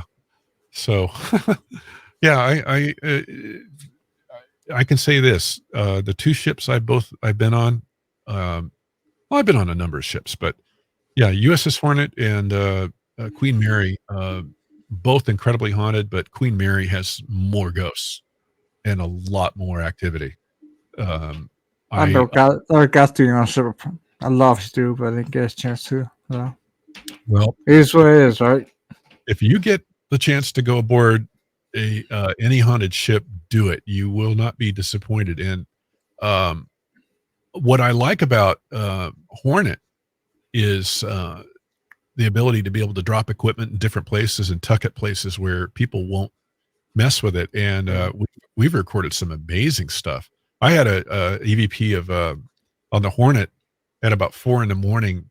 Everybody's asleep. The ship is super quiet, and this you hear this spirit, start shrieking, and he's yelling, get out of here. I want you all out of here. And and there's people snoring, and there's this spirit yelling, get out. I think probably just tired of people coming in on tours and stuff. I had enough. Yeah, well, there's actually, I had talked with, I was basically going to the ship so often, they finally just started letting me stay on board for free because I would help with the investigations. And I got to know, I'm trying to remember her name. I think her name was Heidi. And she had a twin sister there. And Heidi was running running a lot of the paranormal events. So she would invite me on and just give me a room to stay. And I would just show up at any of the ghost hunts and participate. And we had so many experiences aboard Hornet. I remember one that I wrote about in the book where it was a rainy night and we're going across the flight deck, and I get this EVP, and it was dark and it was kind of a foggy thing, type of weather with a slight amount of rain, and it was slippery, and this spirit was worried about us. And I get this EVP that's, continually being saying, hey, stay together, everybody stay together, go towards the center island, don't get lost. And he's actually showing this real caring about us. And Heidi said to me one day that she goes, you do realize there's a dual command structure on the ship? And I said, really? And she says, there's the living who do their thing on the ship, but the dead also, most of them are military, ex-military, and they work to keep everybody in line on their side, and they have their own command structure. And the two basically form a cohesive whole organization. And so the spirit, they have regular get-togethers and meetings with these spirits, according to what she was saying. And I don't know what she's doing now. I haven't talked to her in quite a few years, but it always got to be, remembering that they had this command structure. And you would probably think that there's probably something similar going on Queen Mary, even though it's, I think, closed for renovations right now. They're doing a lot of engineering fixes for the ship because there was a whole bunch of problems, and the whole thing with the Ovid deal. Yeah, ships have these they just have an amazing propensity for hauntings. And I have just never forgotten that experience though with that ghost on Queen Mary. 5 minutes of apparition, longest ever. I mean, I could deal with a few seconds of an apparition and they wink out, but 5 minutes telling me about the history of the ship, get real, man. That's off the charts. Cool. Well, did you want to play some more? Sure. Yeah, let's do some. That was coordinate. There's somebody that's asking questions. Do you want them to contact you afterwards? Yeah, if you want, you can. Oh, I'll answer any questions on air that anybody wants, and then you can reach me. There's ask about if you do reading, if you're doing ratings now, or do you want to do them? I haven't done reading work in forever, and I'm Right. just getting back into my mediumship work. I did readings on air for quite some time on my Ghostwriter Paranormal radio show, and when I was working with Kathy Bradshaw and those kind of people, and they're all gone now. My God, almost all of them have crossed over. But I do intend to get back into some reading work. But right now, no. I've been dealing with a lot of life challenges, and sometimes you just go through stuff, and you got to work your way back in. And I took a break from the paranormal from about 2015, and then I had I was dealing with sick parents and stuff like that, and then my own back issues. When I retired out of Aerojet. So yeah, I'm getting I'm writing about all the cases and stuff, and I'm just now getting back into active casework. But for readings, at this point, practice reading. If somebody wanted to put themselves through practice reading with me, and chance it, get in contact with me.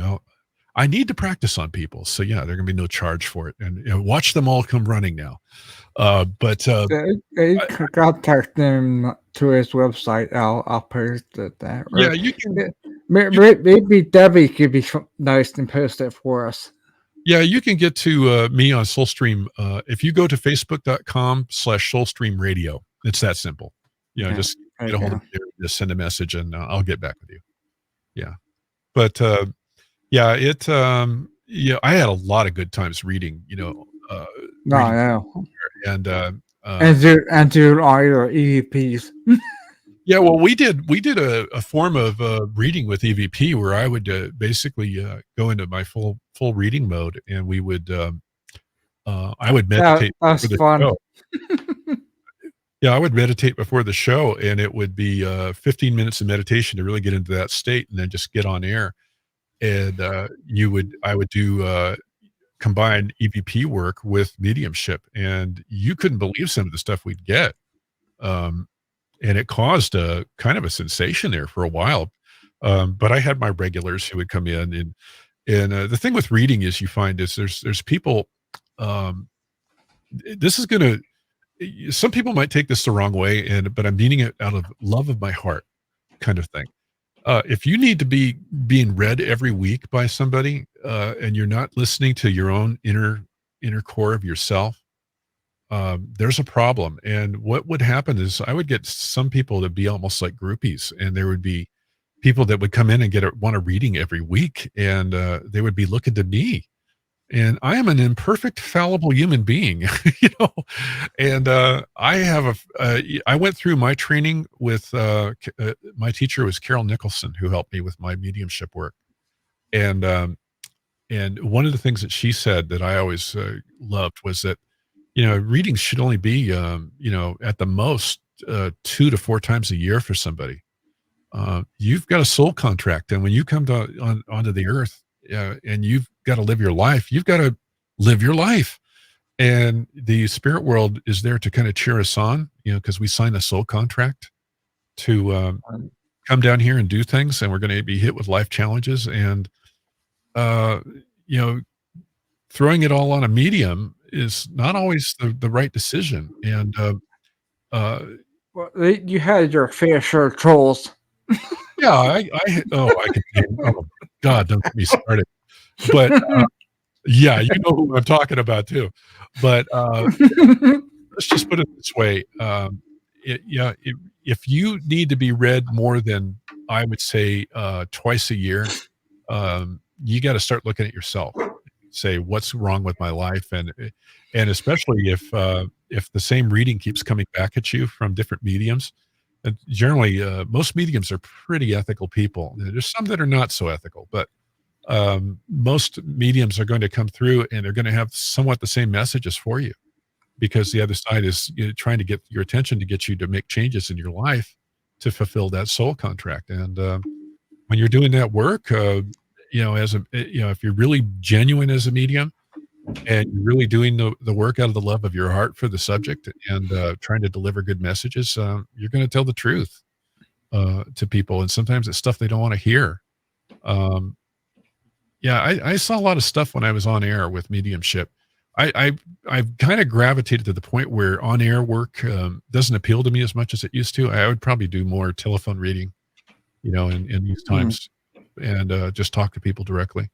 But I'm still considering all that. I mean, I'm still deciding what I want to do, with the mediumship work. But I do want to practice. So yeah, if somebody wants to talk to me, yeah, I could use the help doing some practice, and it's not going to be. I ain't going to charge anything for it for practice work. So yeah, have some fun with me. Yeah. So. Okay. Do you want to do the reverse one next? Yeah, go ahead and play. Which one? Which reverse one is it? Is Pioneer Celeste Sure Technique. Oh, is that the one when I was sleeping? Says I heard myself recently capture because VP, they help you or they love you. Yeah, this was done this week. And Oh yeah. yeah, what happened was I've been going through in my book research, I've been going back through some of the old newsletters from the American Association of Electronic Voice Phenomena and Sarah Estep's work. And Sarah Estep, was literally she was like the center of the EVP universe in this country for many, many years. And she was experimenting with EVP while you were asleep. So I thought, well, why can't I do that? So I did this recording the other night. I stuck my little HP laptop down and I put Audacity on, and there's a timer mode. You can set Audacity to Oh, mhm. come on at a certain time, and you can tell it how long you want it to record for. So I just turned it loose at 2 a.m. to record for an hour. Well, I analyzed the EVP the other day, and I've got this EVP that came right on and said it's not a Class A, it's a Class B EVP, but Yeah. but it's definitely a spirit voice. So if you want to play it, see what Okay. people think. Here you go. Try it again. Yes. Yeah, it's a male voice. I think it sounds like they help you, but Yeah, like, we help you or we love you. It's yeah. subjective, and this is the part with EVP where it gets maddening. Some of the stuff you heard before is the kind of the cream of the crop. This is more, what you generally get. This is what discerns it, not a Class A, but a Class B. Yeah, it's Class B. Yeah. And it's there's a lot of interpretation that goes on with this. But it's Right. definitely not anything that would have been in my room other than me and my cat, other than a spirit popping by to say something. And I thought it was an amazing piece of evidence. But yeah, that's hot off the griddle. So, yeah. It was Wow. I think it was a good capture. Yeah. Here we got a bunch of them here, I guess. I'll pull them up, and you can see them on the screen, right? I'll pull them up. Yeah, I can see him when you pull him up. Okay. So All you're right. gonna try I'll to go pull 'em? ahead. Yeah, I'm gonna grab you.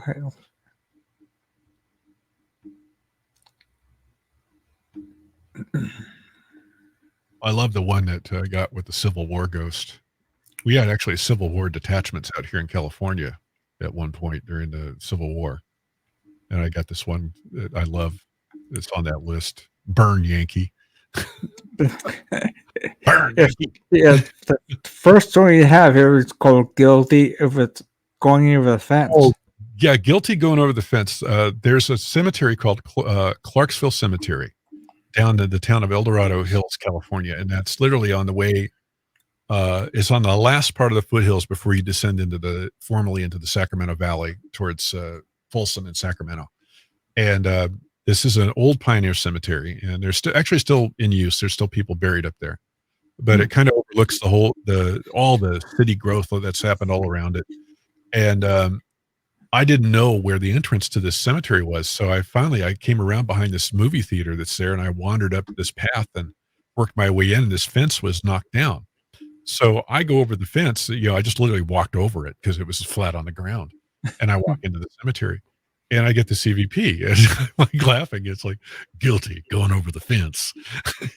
So, Yeah, I'll play it. I love it.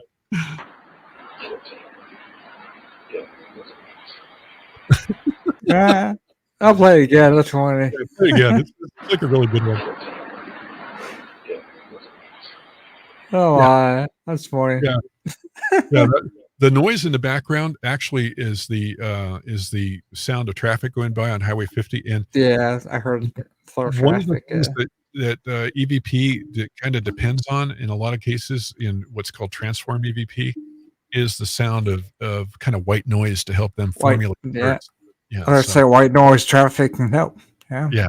Traffic is perfect for helping them do that. Yeah. What's the next one you're gonna play? Burn Yankees. Burn Yankee. I love that. All right. Do you want to talk about that one, or that was the morgue? Yeah, that was in Georgetown, California, and I was there with I I was with Christine Morris that day, and we were out on we were just hitting all these different sites, and we go into this bar in Georgetown, and it's been there from time immemorial. So there's a lot of spirits hanging out in there. And I had my when I did my work on Airframe, I was given a jacket which basically had all kinds of it was a fighter pilot jacket. So I had all kinds of insignia and Top Gun patches and stuff. So this spirit thought I was like, thought I was American military.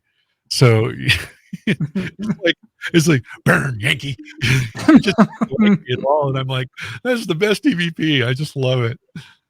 All right, I'll wait. Oh man, burn Yankee. Say it again. That's funny. Oh my god, It's such a clear EVP. I mean, it is. and like, yeah, I'm gonna go set myself on fire. How dare I be in there? So it's funny. Oh yeah. Play it one more time. It's just too good. Yeah, I will. It's funny. That is just too good.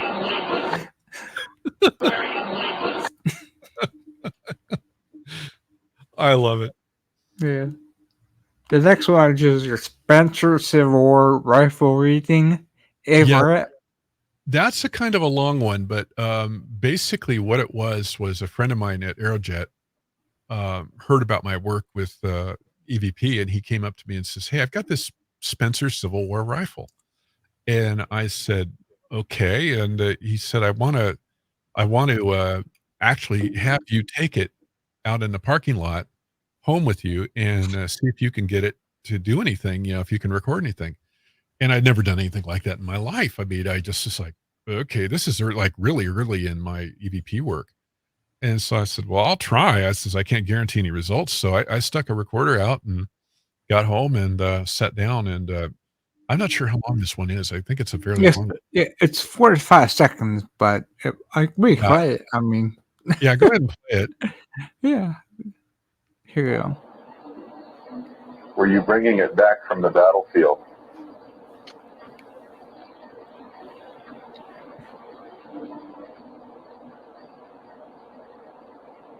Were you bringing bodies back? Or perhaps the body of someone that you were wanting to bring home to bury?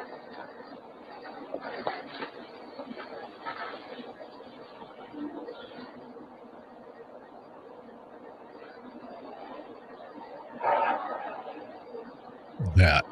Yeah. I call upon the spirit of the man who owned this.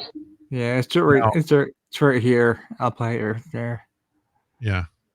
Everett or Everett. And I've never really decided which. Yeah, there is yeah. And I call upon the spirit of the man who owned this. Yeah. The thing was, he wanted to know who might have had that. And I started tracking through some of the Civil War documentation, and there were plenty of people named Everett or Everett. And I don't remember all the particulars with that, but it was those Spencer rifles were some of the first repeating rifles technology that ever was used. And the North was producing these, and they were very prized because of their ability to rapid fire. They were rimfire cartridges. Repeat rifle. Yeah, and so, but even Civil War, the rebel side, the Confederates were very interested in them, and they didn't have the technology to make the cartridges, but when they would catch them, they would use them, and they would get the ammunition and use anything they could against the North.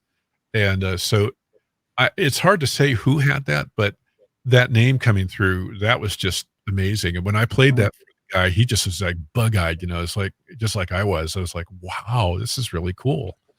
Somebody said the name, so I don't know who it was, but Class A EVP all the way, definitely a great catch.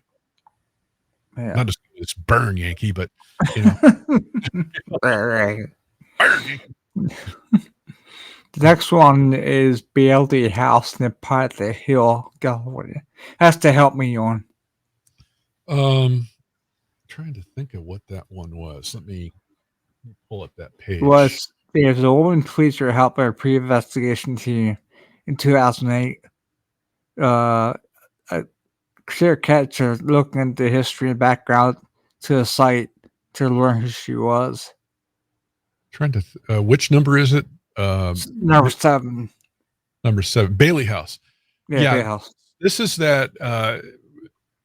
This was there was a couple investigations I did there. The one I told you about earlier with my friend Christine, and then this one is at Bailey House, same place. And we just done a pre-investigation of that site, and we just happened to stop by.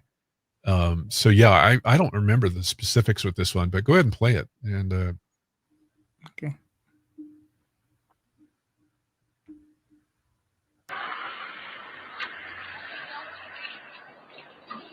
Oh yeah, It's to help me right now.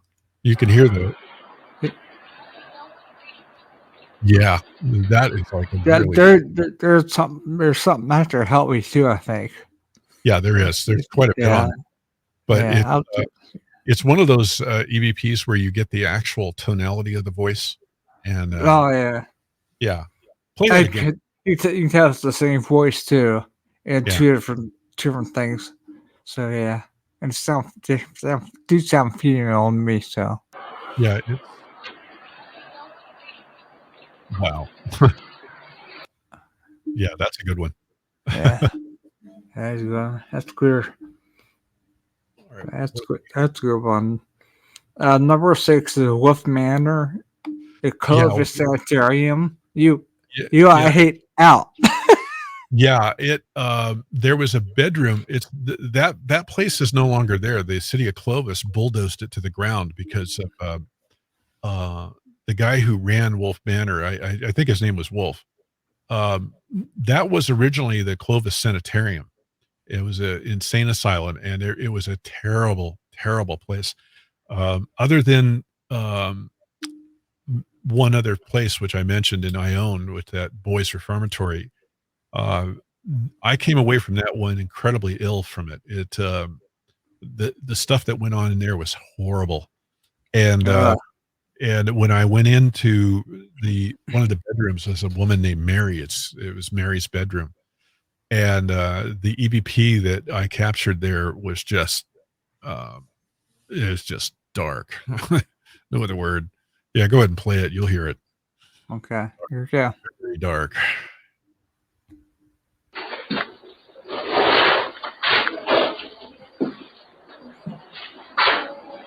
Yeah. Wow. Yeah. I'll play it again.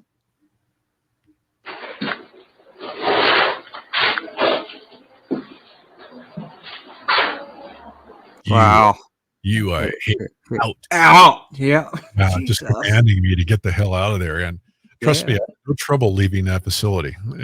That there was a lot that went on that night. I got some other great EVPs. I worked with TAPS there for a while. They had Amy Bruni was there, and the Irish guy. She's nice. Yeah, he was really cool. I loved working with him. He was super cool to me, and Amy was real cool.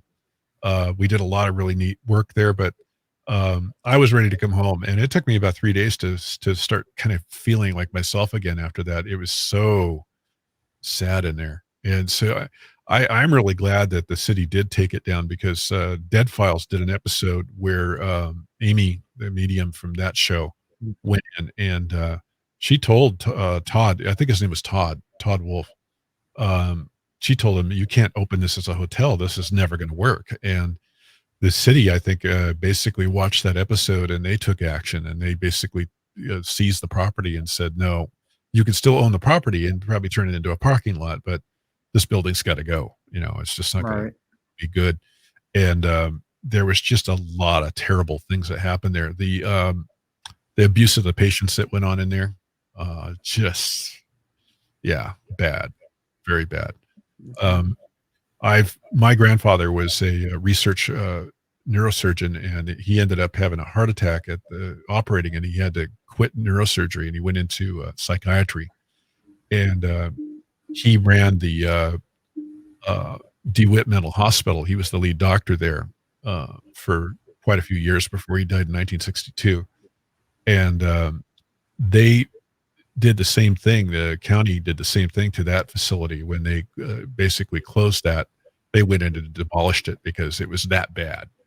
And, my grandfather died on the premises. He had a massive heart attack and died at his desk. And I've always wanted to go back and take a look at the county offices because they built county offices right on top of it. And I've always wondered just how haunted those offices are. Right. As a result of building right on top of that. But going in, I would recommend to people, if you're going to go into places like these with that kind of history, your health needs to be tip-top shape. Don't go in if you're having upset in your life. If you're going through a divorce, you're going through some personal challenge, don't go to those places. Yeah, it's gonna rebound on you bad. So yeah, I went there 3 days for me to get over it.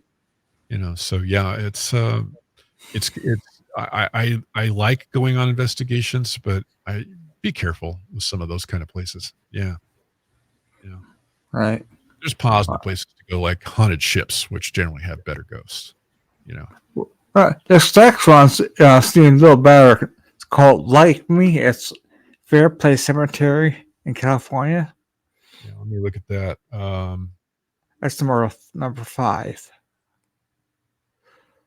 I don't remember that one. I haven't played that in a while. So yeah, let's just see what we get. Okay. Yeah. Okay. Here we go. You look like a likely person who would like to talk.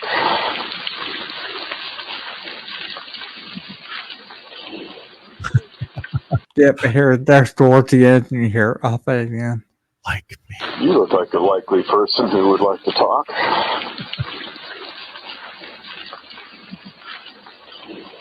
Yeah. Yeah, right towards the end, Like Me. Oh, I like that one. Yeah, there was rain going on, and Yeah, I thought it was rain. I heard rain. Yeah. Yeah, I remember coming back from that one. I was literally just soaked getting back into my Mustang, after being out in that. And I recommend to people that if you have thunderstorms going on or you've got a lot of rain going on, great time to do EVP work. Get out there, put on a raincoat if you're going out to a place like that and do the work, because there's something about the negative ions in the air, and there's something about the sound of the rain that just brings out EVP. There's a reason, the old days say, if you read some of the old literature, it was a dark and stormy night. That's because spirits love that, and yeah, you get great EVP too. So look for those dark and stormy nights. I love recording in that stuff. Yeah.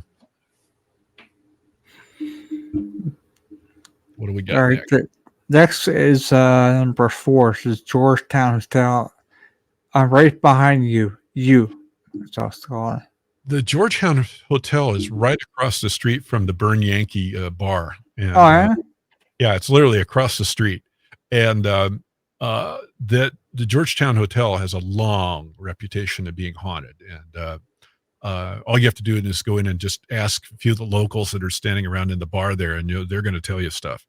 And we went in. We didn't actually go up beyond just the bar, and we were standing there talking. And I think it was Christine and me recording, and I get the CVP. It's just, I'm right behind you, and it's just the way it says it is kind of spooky. But yeah, Get behind these Satan. yeah, it was daytime too. I mean, a lot of my best EVPs are daytime EVP. This one was broad daylight. So yeah. Yeah, see, a lot of people think you need to get them at night. You don't want. I mean, you go out, you go in there from day all the time. So Yeah. okay, here it is.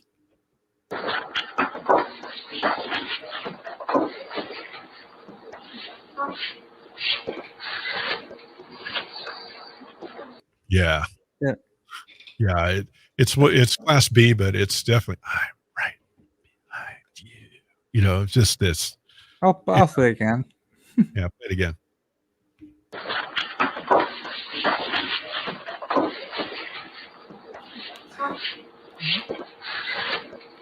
Yeah, I hear it. Yeah. Yeah, it's just this, and that's what a lot of people miss with EVP. They, they're looking for the class A, and you get these amazing captures and stuff like that that just, Well, escape people, uh, the last time because you're going through it and you just hear like whisper or something or noise. If you slow it down sometimes, you can actually pick up voice. Yeah, And that's exactly right. You can, slow them down. You can start, and you can loop them and then start really hearing what's being said. yeah, And, uh, a lot of times you'll realize that there's way more messages on, a typical EVP recording than people would think. So, yeah, absolutely. What's amazing is the amount of, recordings of, on YouTube and, Rumble videos. I did a whole show here just the other day on my, program on SoulStream where I've been keeping a list for about a decade now of, YouTube videos with EVP. yeah. And, I gotta tell you, I mean, it runs the gamut from everything from, cooking shows to, stuff, people doing shows on, restoring, old cars. I've got that. I've got a couple of dumpster divers that, that were They're fun to watch. yeah, I mean, it runs the gamut. And another guy who likes to explore old abandoned mines, he was having amazing EVP captures. And a lot of them don't even realize that they've got EVP in their video till I pointed out. And then I finally learned to not say anything because it would spook them. You'd say, I'd come on YouTube and comment and say, "Hey, you got an EVP, and I'm an investigator, and this is what I do." And yeah, when I said that to the two dumpster divers, they pulled all the videos, and I never bothered to make a copy of of what I was they had actually put out there.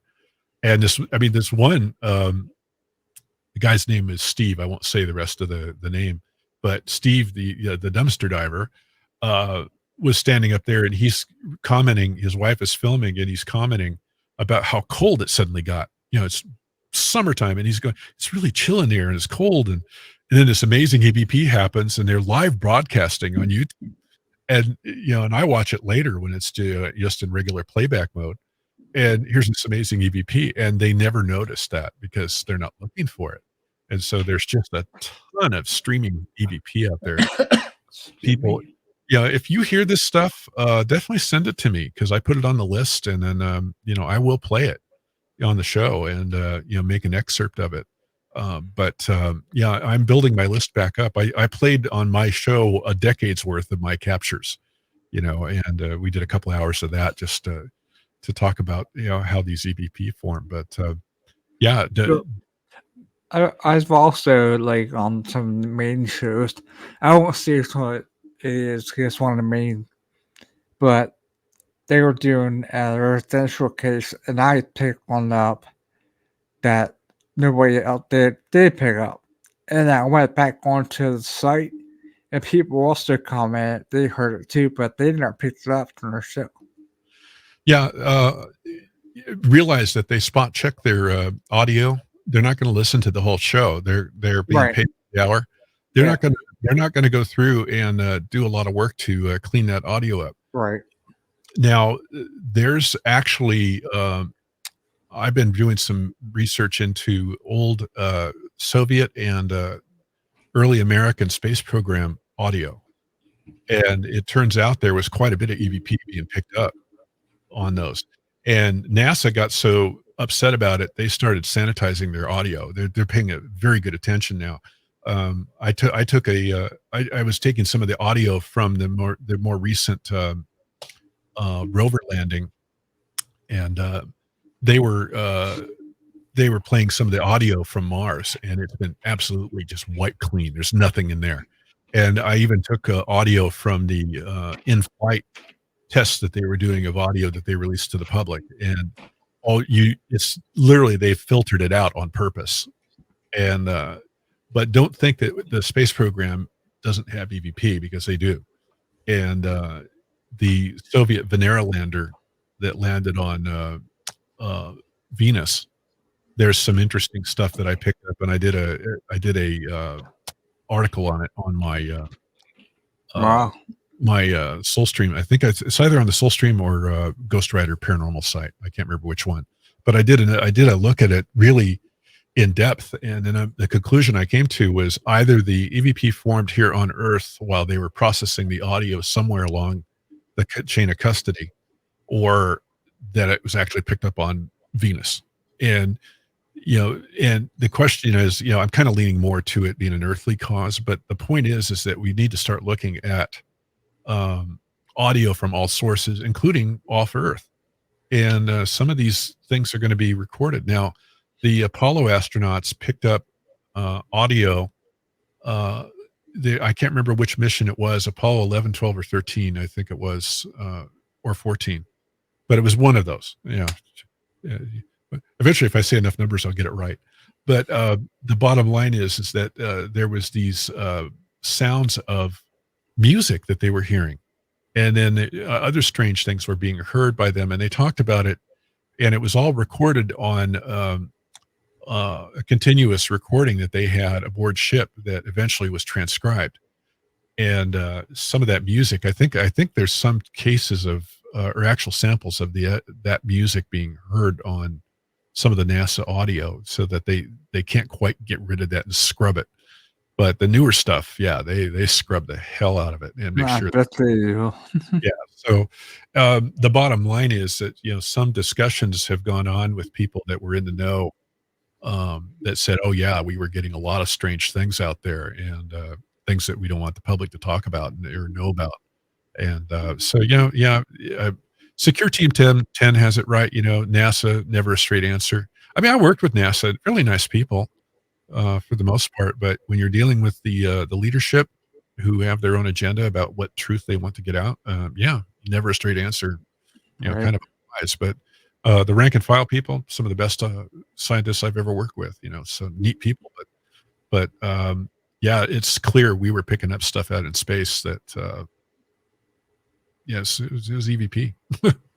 no other word for it. Yeah. You want to keep going on the list, though. We could kind of work our way through. Okay. The next one is the S warrant. It says it is a 10-minute long EVP. Do you want? Yeah, that's too long. Let's pass that one. All right. And the next one is St. George Hotel, Volcano, California. That's back off, get out. Yeah, the St. George Hotel is one of those beautiful little Gold Rush hotels. There's another one called the American. I think it's in the same town. They're both haunted as heck. And there's actually ghosts that shuttle between the St. George and the American. Up the street and around the corner is the American Hotel. And these same ghosts go back and forth between them. So the little girl ghost I recorded from there, but there's this grumpy old dude that's on the second floor of the St. George who never comes out of his room, and he is cantankerous. I mean, I was in there with two other investigators when I recorded this thing, and it was daytime, and this guy was pissed off. And he was just wanting us to be just out of there in no uncertain terms. And I could feel it. I could feel it. It was just this feeling, and I wanted to get the heck out of there. And we finally left because everybody was feeling uncomfortable. And then later on, we play I played the CVP, recording or analyzed it and pulled this out. And I'm like, oh my God, this guy's ticked off. So yeah, go ahead and play it. You'll hear. Trust me. You'll hear.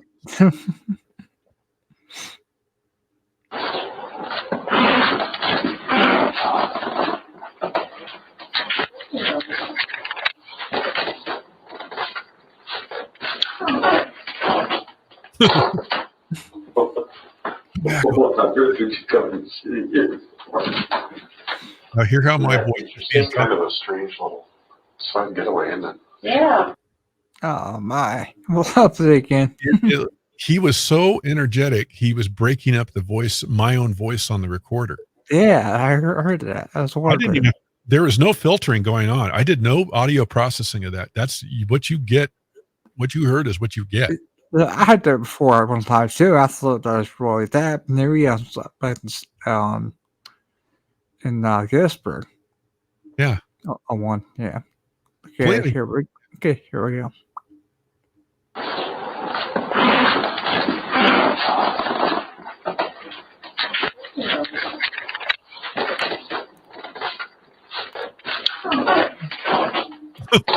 Yeah, it's all right in the beginning. Girl, my voice is popping up. Back off, get out. It's kind of a strange little. Yeah, I hear it. It was it literally creeped me out. That hotel is so haunted. I can't even begin to describe the stuff that would happen. We went out for dinner the night that we stayed there, and the hotel we stayed there on I think we stayed there Halloween night in 2008.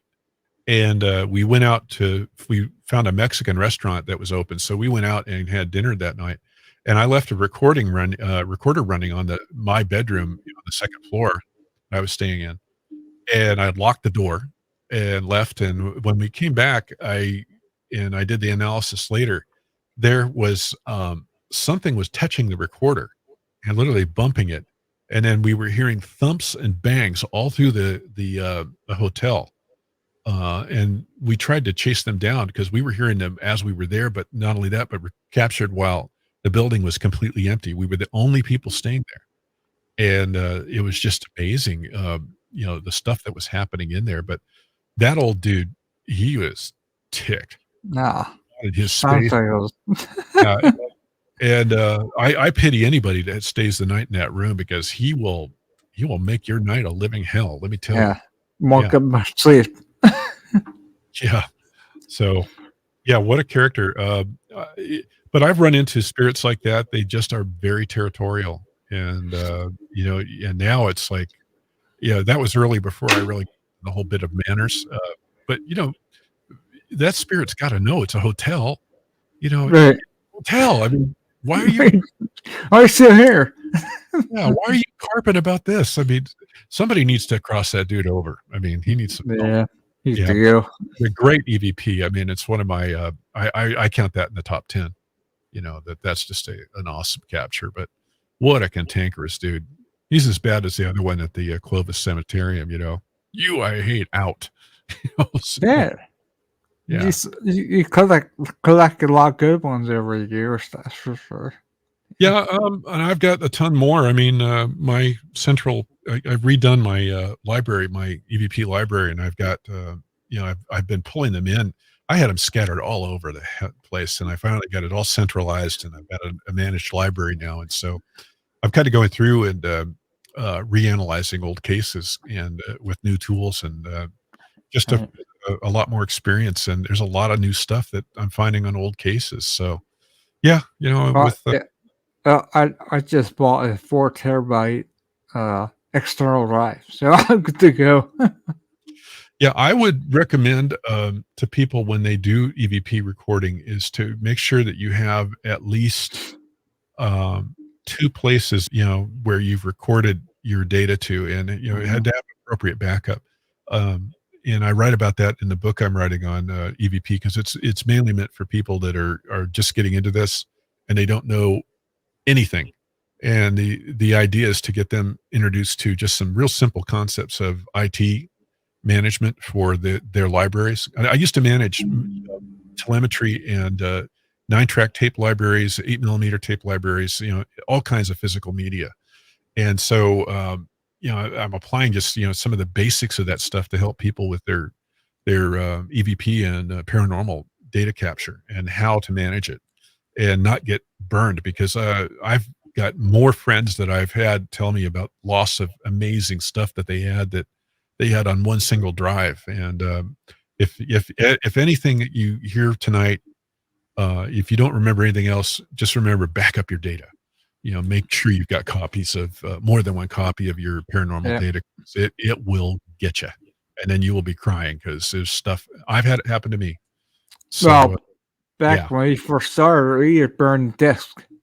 And I used to have a whole bunch of discs of EVPs and Well, it's funny. The technology is almost here for quartz media, and quartz recording technology is so good that there's actually been um, there was a mission by NASA to take the entire Wikipedia library, and they recorded it onto quartz wafers, and it's on the moon now. Now the craft that was supposed to land intact, it crashed, and yet they said this stuff is so tough that it is likely sitting on the moon's surface completely intact. And they came up with a methodology of recording all that data it should last about 12 billion years. 12 Wow. billion with a B. So our conventional technology that we record with is, good for a hard drive has a death sentence on it from the day you Yeah. use it. And the same thing with DVD. DVD is basically degrading as fast as Yeah. you record it. You may get 4 to 10 years out of it, and you got to re-record it. Mhm. Someday very soon we'll all have the ability to record on quartz media, and then it's just a matter of duplicate it and spread it out geographically, and you won't lose data. Right. So, but until then, you're kind of stuck with doing it the old-fashioned way, which is managing it and paying attention to it. So, yeah, I recommend people who record EVP pay attention to your data. You don't want to lose it. You worked hard to get it, so you don't want to Yeah. lose it. And put it out. Yeah. Get it out in the cloud. The really good stuff, put out in the cloud. Put it out on websites like what I've done.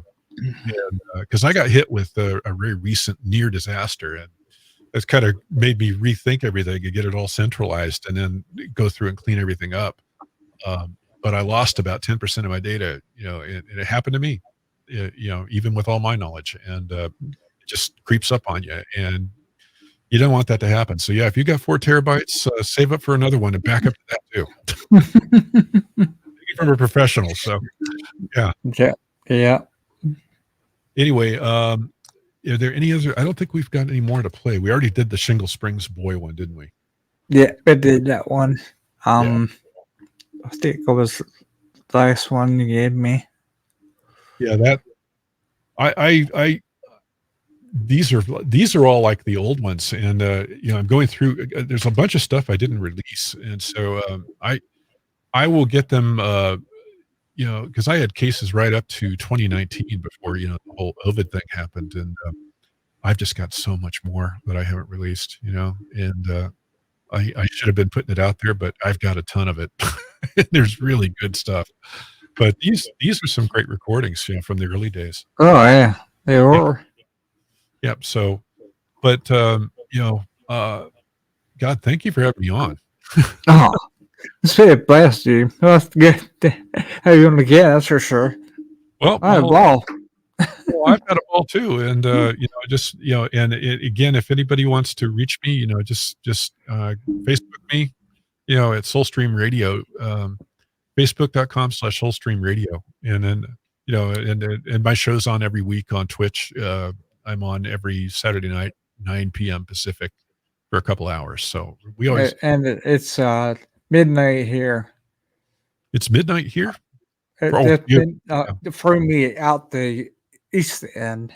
It's midnight. Yeah, it's kind of why I came up with Midnight in the Sierras. I kind of threw that out there. It is midnight at the time I'm on. This is for the East Coaster, midnight in Sierras. Yeah, but we take our show too, and I podcast that. I take the audio and extract it from the Twitch show, and then I think the terms of service are 24 hours, and then you can take the audio or video and rebroadcast that on another platform. Yeah. But I take the audio and stream that out as podcast, and keep it going. But I love broadcasting on Twitch. The mighty Twitch, great place with to. With StreamYard. It actually records audio and video. So I already have a file after this. Out. Yeah. Yeah, it's kind of funny. We've all worked out our different ways of getting it out there. I mean, I used to do the stuff on Blog Talk, but it's just things have changed, so much from the Blog Talk days. And I'm basically getting ready to basically do my last show on Blog Talk. this Saturday, I'm going to do that at 6:00, and that'll be my final show.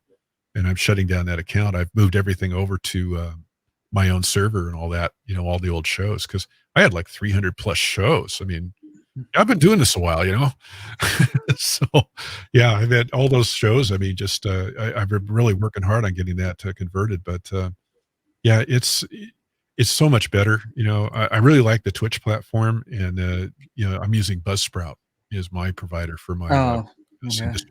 okay. But I it's, use Anchor. yeah, they're all of them are- And it sends out Spotify, almost Spotify on Amazon Music. I'm yeah, on that's whole yeah. bunch of them.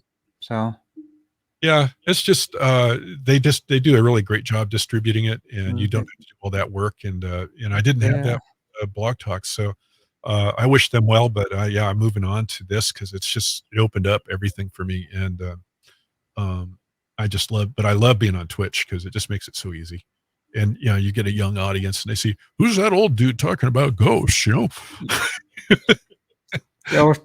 I still got my hair though. I am recording live the three Facebook and YouTube and Twitch right now. Yeah. So. I love that part about what you're doing. I'm going to have to look at that because I love the Twitch though, because just doing this, it's simple for me. I like things simple, but I'll have to take a look at what your provider does for you with that. But yeah, I was surprised when I first saw you recording this show, and I'm like, going, wait a minute, he's on Facebook. Wait a minute, he's on YouTube. Wait a minute, he's over here on Twitch too. How many places does this guy broadcast? How the hell did he do that? Yeah, I didn't do that. So. Yeah, and there's just a ton. There's so much to learn, I know. And you think every time I think I know a little bit, I find out how much I don't. And that's the whole point with even the paranormal work. You think you really understand things. When I started writing the book, here 2 months ago, I was taking a lot of stuff I'd already written and kind of the idea was, I'll do a quick and dirty 100-page book, and I'll be in and out, and I'll have it on Amazon and have it done by June. It's like that chance. Not working out for me at all. And I found out everything I knew about EVP and the spirit world. I've been going through like a major revolution in my thinking. So, I've got a lot of field experience, but a lot of the theoretical knowledge and the foundation of EVP and the history, I thought I knew, not even close to right. So it's. Actually, I think that this is episode 41. I think now. So I'll get the foot. Yeah, get the better. Yeah, 300. I did 300 and gosh, I think I did 318 or 319 shows on Blog Talk, and then I've got another, 20 or 30, I think, on Twitch so far. And but I've worked out this pattern, and it's working great. So. But my friend Kathy Bradshaw, I think you probably heard of her. Kathy Bradshaw and Blog Talk, she did 1,500 shows. I mean, you want to talk about? She was experienced. She died in 2015, but they kept the show going too for a little while. But the terrible thing was that when she died, the account went inactive, and Blog Talk purged all the shows. And so we've only saved a portion of them. I'm trying to help get as many back as we can. Oh, but yeah, they literally purged them, and so many of these shows go, with all this great EVP and paranormal guests and all that stuff goes by the wayside. And the only thing I can recommend to other show hosts is archive your work, because it can go so quick. It'll be gone before you know it. And we've saved, I think, about 100 and some odd of Kathy's shows out of the 1,500. So there's a huge. But she actually came through on one of my EVPs the other day, which I did not provide for you, but I was doing some of my EVP work here in studio. We do weekly EVP captures with something called Big Circle. And the whole thing behind Big Circle is there was a real golden age of EVP going on, where a woman named Martha Copeland, who I've just actually made her acquaintance, and she's a really big figure in EVP history. Her her daughter was killed in a car accident, and Oh, and the daughter began coming through for her cousin on a computer, and Martha found out about it and started getting into this very seriously, and started hanging out with Sarah Estep, and the rest was history. But the daughter said they were asking her basically through EVP, who are you working with on the other side? And she says, Big Circle. And so what that ended up happening was there was a big circle movement on this side of the veil, and people began recording every, I think, first and third Thursdays at 8 o'clock their local time, 8 p.m. local time. And they would begin 3 to 5 minutes of EVP recording. And I've been doing that, but we've been doing it once a week. It just seems to work better, although I missed last week for various reasons. But generally every week we record at the same time. And the spirit world, if they see you're dedicated, they're going to start coming in and working with you. And but I think it was the second week I was doing Big Circle, I recorded, and Kathy came through. And she, in her typical good humored voice, I can't remember what it was she said, but she said something very humorous. I just can't remember what it was. But it was basically that she was encouraging me to keep recording, and and she was there. If you can actually hear her talking on to her husband, because she was involved in EVP with all these big hitters. If you go out on 1-800-heaven.org, that's Deborah Caruso's old website. And Debbie Caruso was another major EVP player. And she had a lot of stuff. There's another site called listentothisforme.com. And she died in 2010 of cancer, and her websites went inactive. And I actually restored them along with Debbie. Debbie Wells helped me get those sites back, and good job, Dave. Thanks. Yeah, I'm hosting them out of my own pocket to keep her memory alive. But there's stuff that Kathy did with her husband, who had passed in his age. He was in his 50s when he died of, I think, a heart attack, and there's stuff of her doing work with him. So there's just this huge body of history, that I've been working with, and it's kind of stimulated me to write the book, because I really thought I knew EVP and thought I had something to say, and then I find out, wow, there's so many people who've been ahead of me. It's like I've got a few original ideas of my own that I'm putting into the book, but my God, the stuff that, and if you start talking to some of these people that I'm a big believer in, 80% of life is showing up, and just to show up in these people's they start talking to me, and it's kind of funny. And then they start sharing stories, Michael Esposito telling me stuff about EVP that I had no idea of anything about.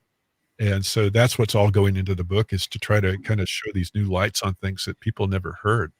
But spirit world, I'll say this, if there's any big lesson I picked up along the way, it's that the spirit world is trying very hard to get across to us that there is no death. That when we die, all we are doing is just evacuating this vessel. It's like an old coat we take off, and we go on to the next, to the next phase of existence. And that's the true world. That's the true, real other. The other side is the real world. We're living in a facsimile world, if you will, and we're playing with certain blinders and limitations that challenge us to develop parts of ourselves, and then we go back and see how we did. And there's no judgment other than us judging ourselves when we get there. And the ones that are there are trying to help us along. They see us, and they see us needing encouragement when we face our challenges. And that's the part to me that's beautiful about it, because it's just this amazing support that goes on from that side. And there's a lot of love, from that side. So if anything, you heard in any of these voices, even the cantankerous ghost telling me, get, oh, it's that, they're the ones that stick around. They either don't want to be judged, or they don't want to face certain things they did, but they'll eventually have to, and then, and they'll be welcomed with open arms when they get there, so there's just a lot of love, and when you recognize that's the kind of the key constituent of the whole universe, you're kind of on the right track. So that's John Almada's 2 cents. That's what I think. Yeah.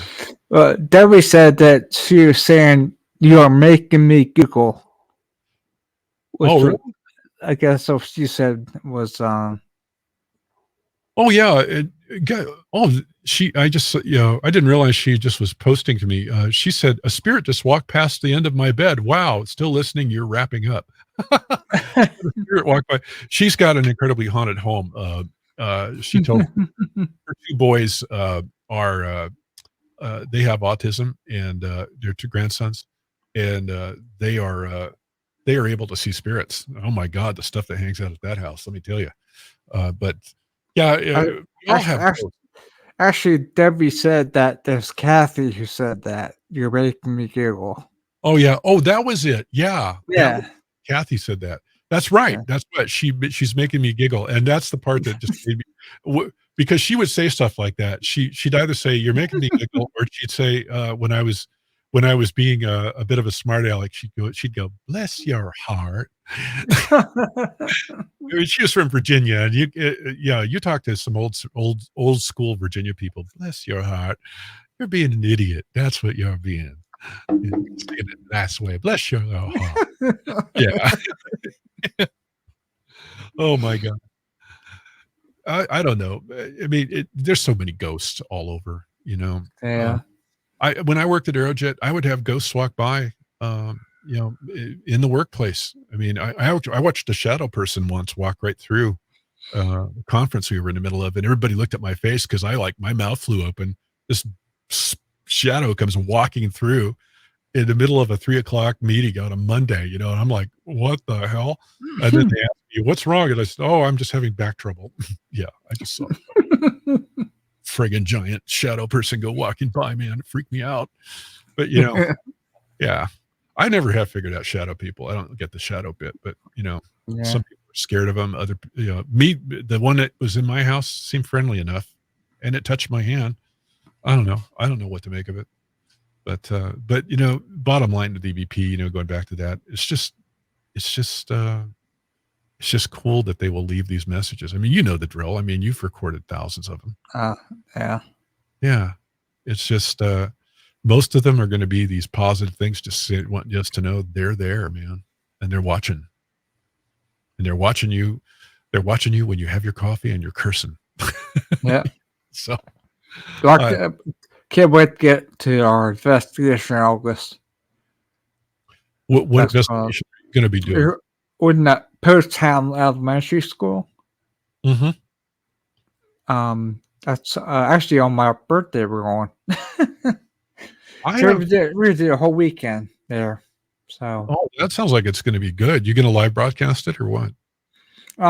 We'll probably chime in if we get it out because it's a school out. And we did it already before last year, and that's where you got that ball video I showed you. Yeah. Yeah. We're looking forward to going back to it again. This time we're staying for a whole weekend. Yeah, I'm going to be doing.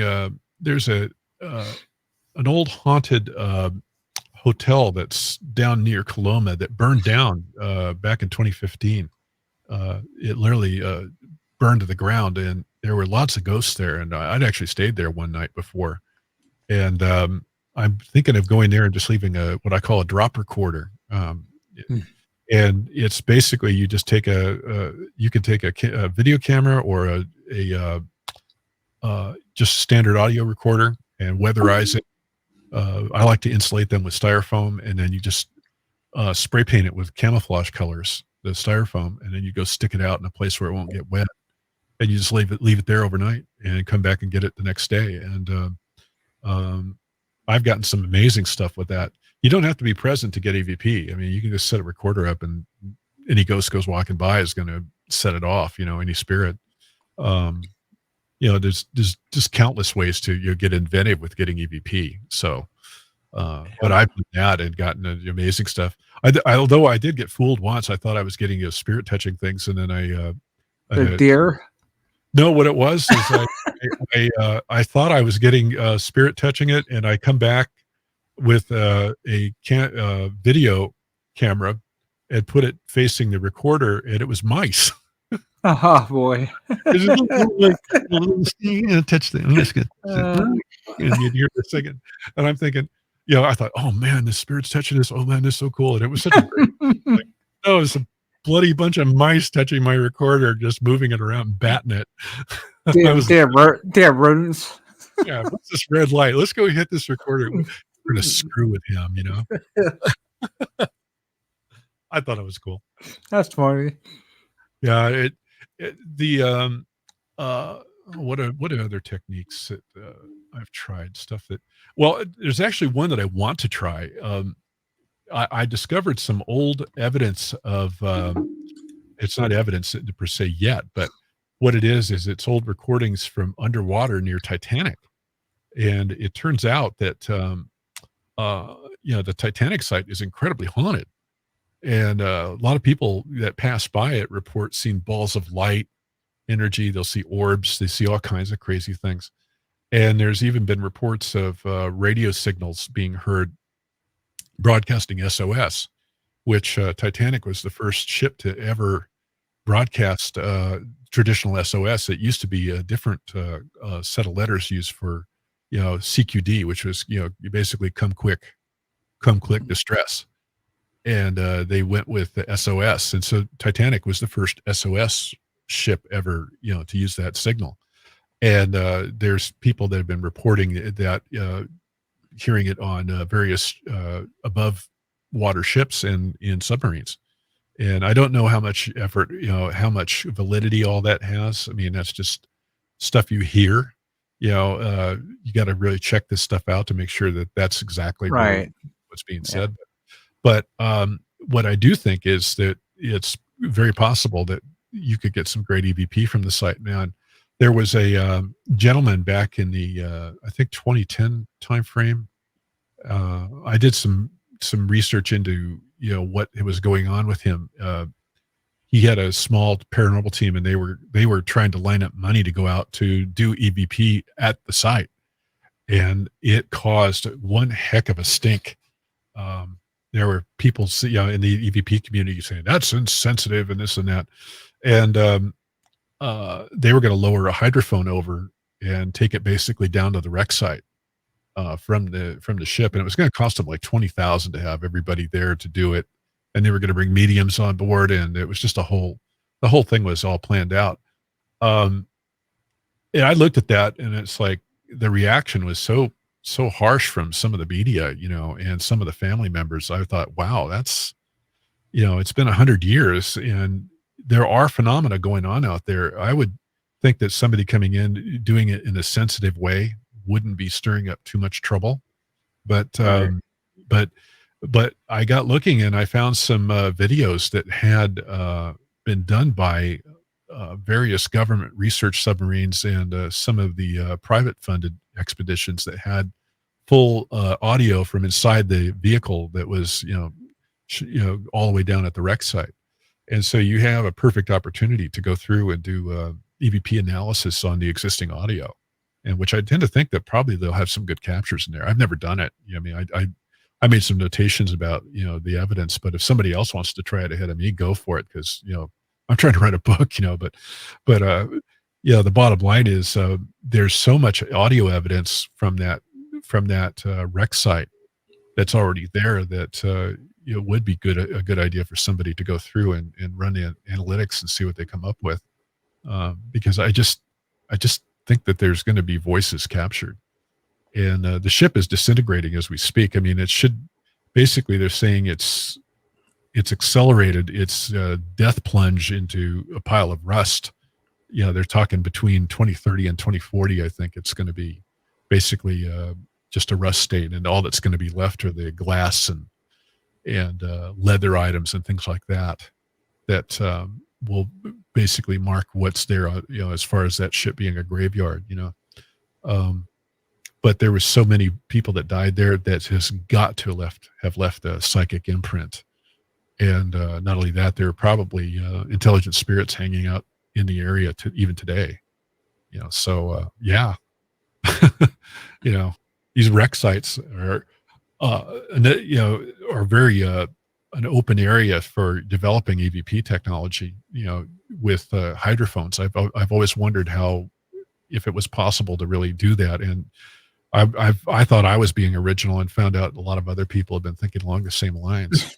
Yeah. Mhm. So, it should be possible to do that with, just off the shelf technology for, simple things that, where there's been accident scenes with boats and things like that people can, start looking at and see, can they pick up anything? But yeah, me with my bad back. I mean, you know how bad my back is. I can't go do I this. got bad back too. Yeah, no. I've got degenerative disc disease. I'm 62. Hell, I'm not a spring chicken anymore. I can't let some young buck figure that out. You know what I mean?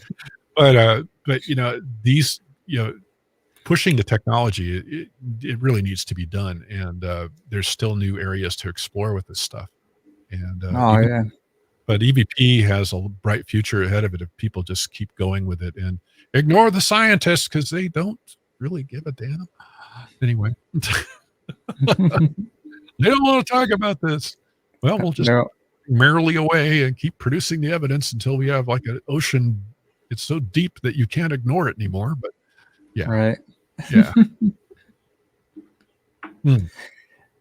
It is warm. That's your cat coming out in the back. What's that? Your cat behind you. Oh, that's my kitty Sheila. Oh, What are yeah. you here? Hello.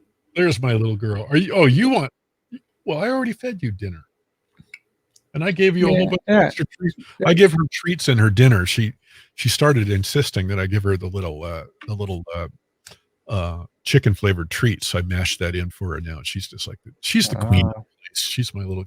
She's a calico, called a diluted calico, and I got her 3 years ago. She was at the shelter just as a little teeny kitten. She used to be just this little big thing, and she fit in. And now she runs the whole house. Are you looking at me? Are you looking at me? Yeah, she licks her chops. Hey. Dad, I want treats, Dad. I want treats, Dad. Yeah, but she's an amazing cat. Oh man, what other things can we? How much longer do we have, my friend? I'm not even sure what happened. I think I allowed a 3-hour limit on one recording for my plan I have. Let's see. So, what other stuff can I think of that I'm writing about? We covered this stuff with the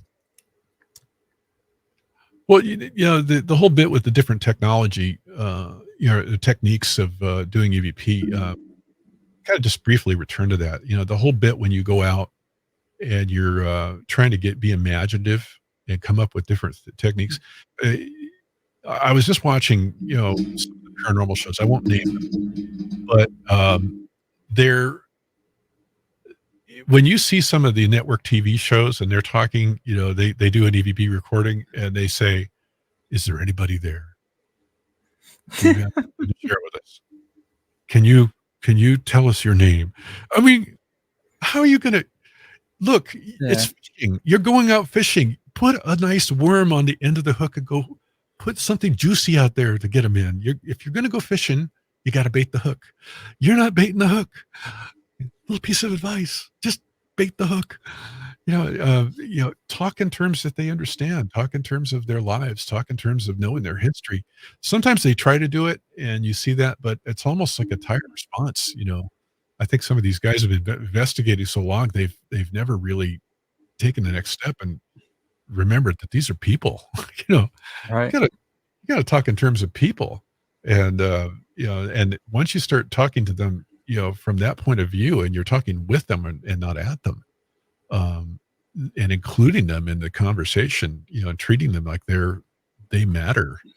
Yeah, it's gonna open the door, and I think that's had a lot to do with me being able to get the kind of EVPs I do.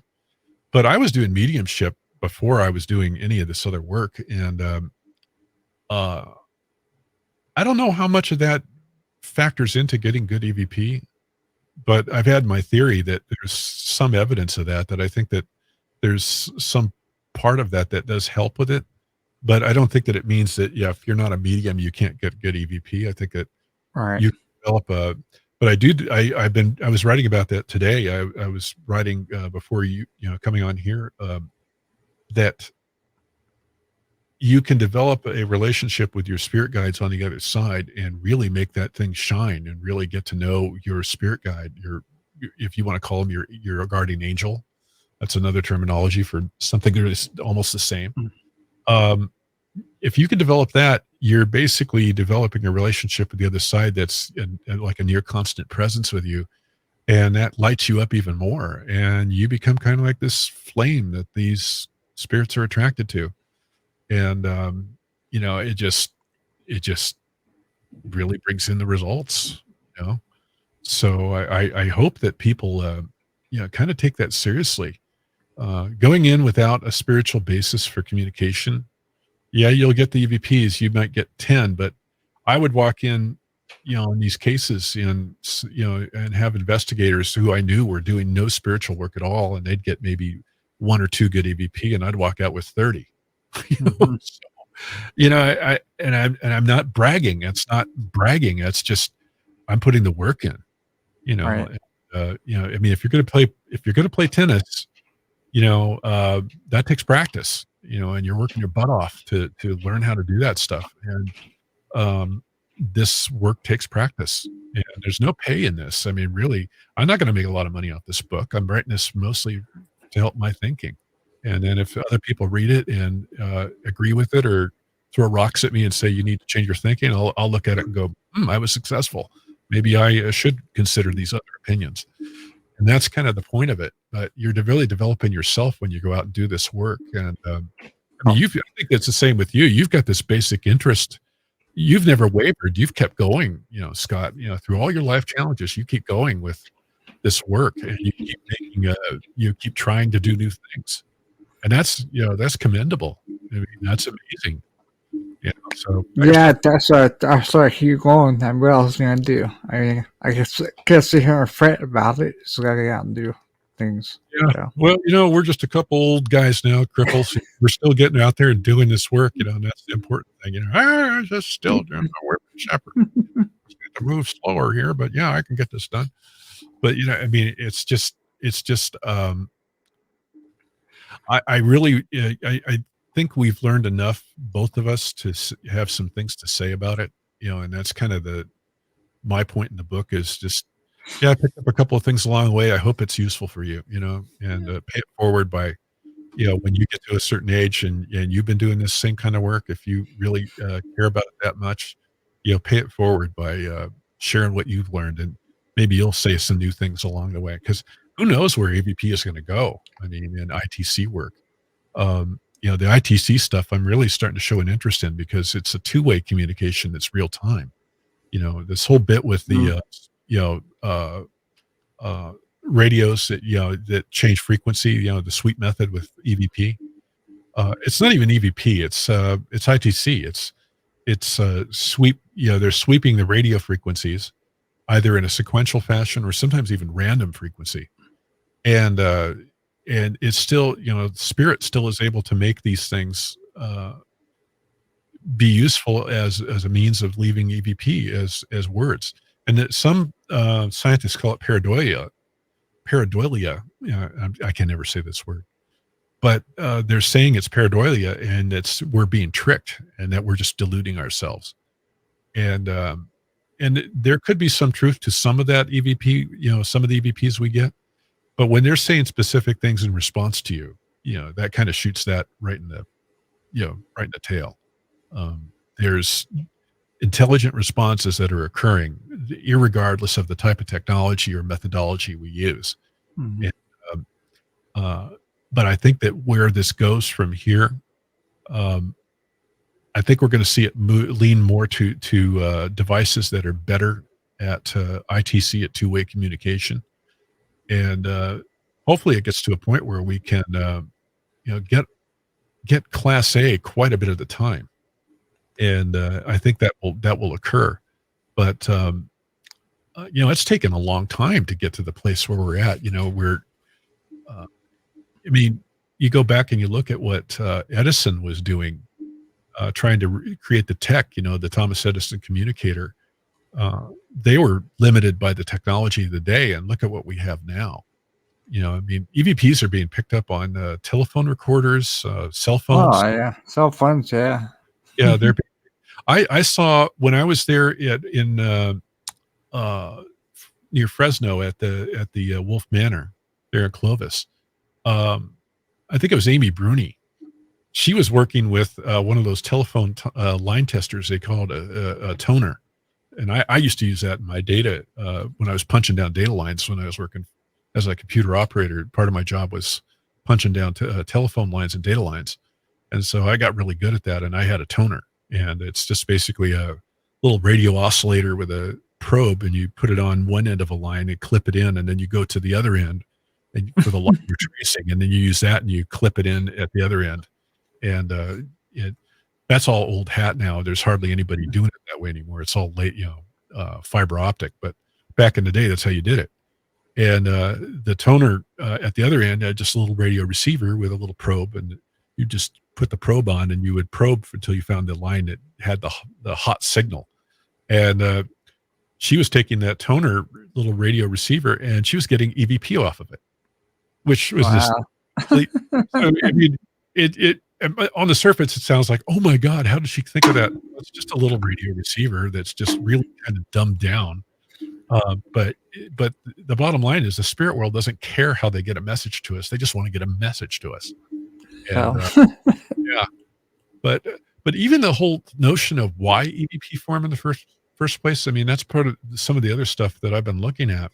And I came to this conclusion that there's two types. There's this whole notion of incidental EVP, where it's, and I call it proximity EVP.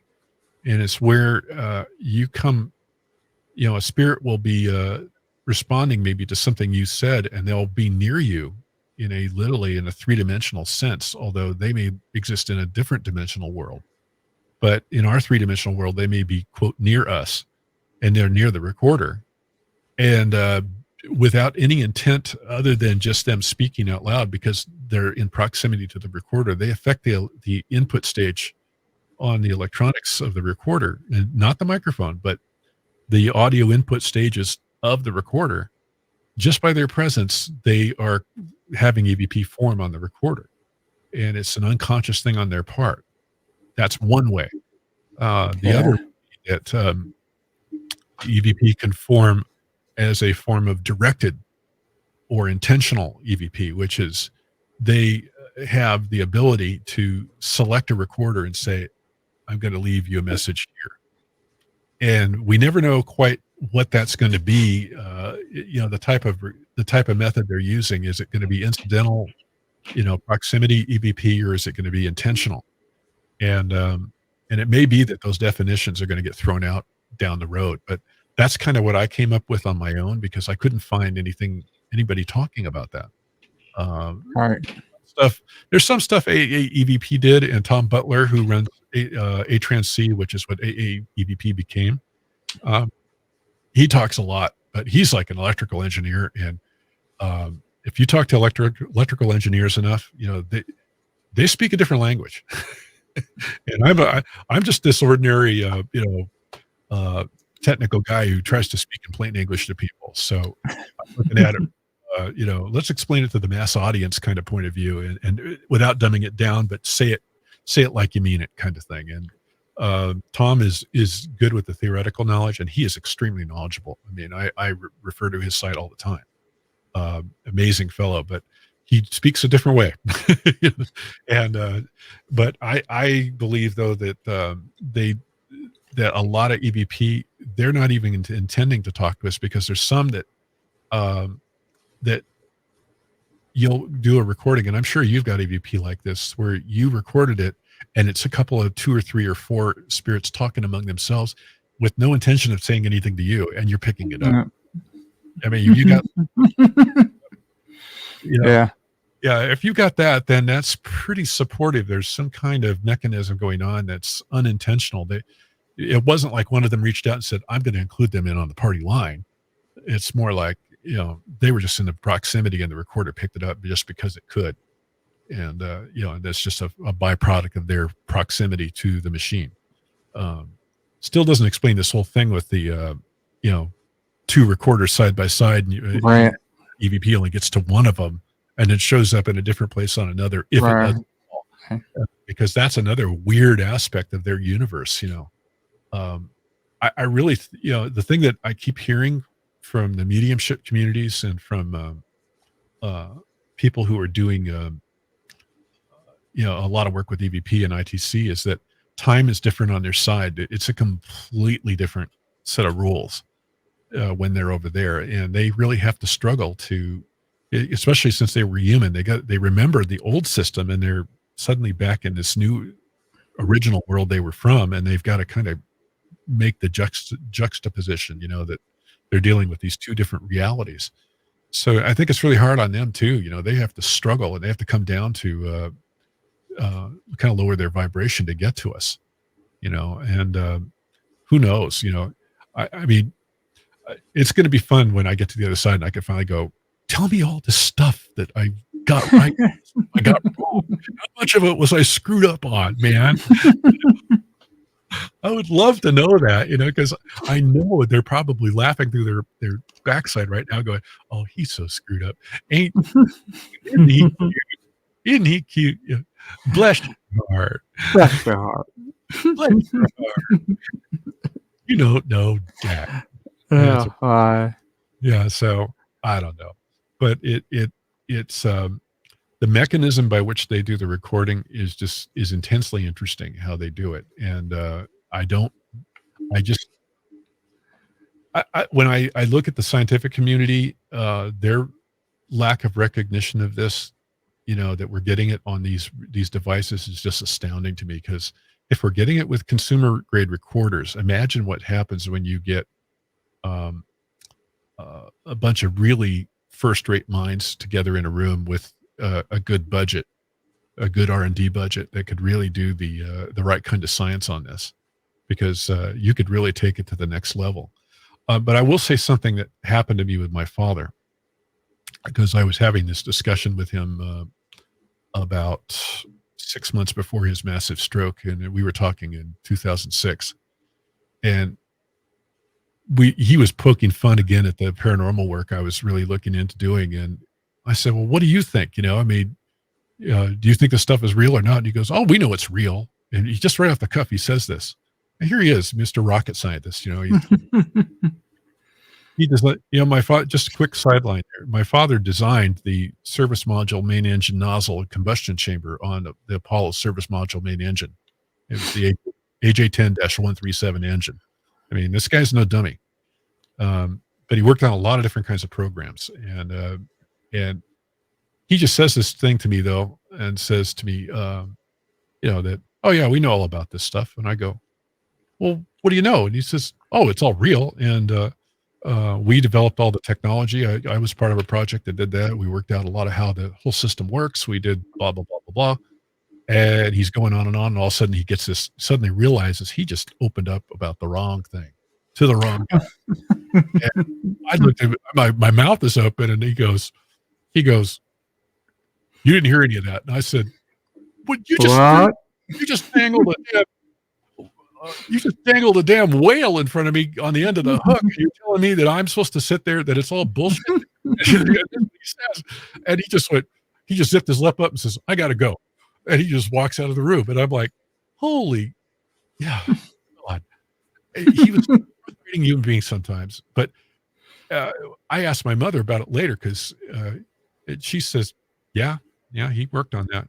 He told me a little bit about it. And I says, he wasn't pulling my leg. And she goes, no. And I said, wow. So the powers that be know all about this stuff. They just don't want the public talking about it for various reasons. But it's clear there has been R&D work that's been done. They know quite a bit about it. If you take a look at Harry Potter, the Harry Potter movies, there's a lot said in there that's actually quite true. And this whole notion of the other world and being discovered, and the things that can kind of go, the rules of how things work there, and magic and all of that. it's not far off the mark. There's a lot that's basically correct there. And I wouldn't call it, a quote, a wizarding world, but the notions of what we would define as quote magic and the alternate realities and how things work on the other side. Remember the scene? I can't remember which episode or which book it was from, but in one of the movies they showed Harry and everybody going into a tent, the Weasleys, and they had this tent, and it was like small on the outside. You go in, and it's a palatial estate inside. Mhm. And Star Trek does this too. They have a whole section with a spacecraft that's inside, the Enterprise D that they pulled into the shuttle bay, and they go in, and there's a hatch inside this little small spaceship, and they go in, and it's this long hatch going down way farther than there possibly could be any, this ship could ever be.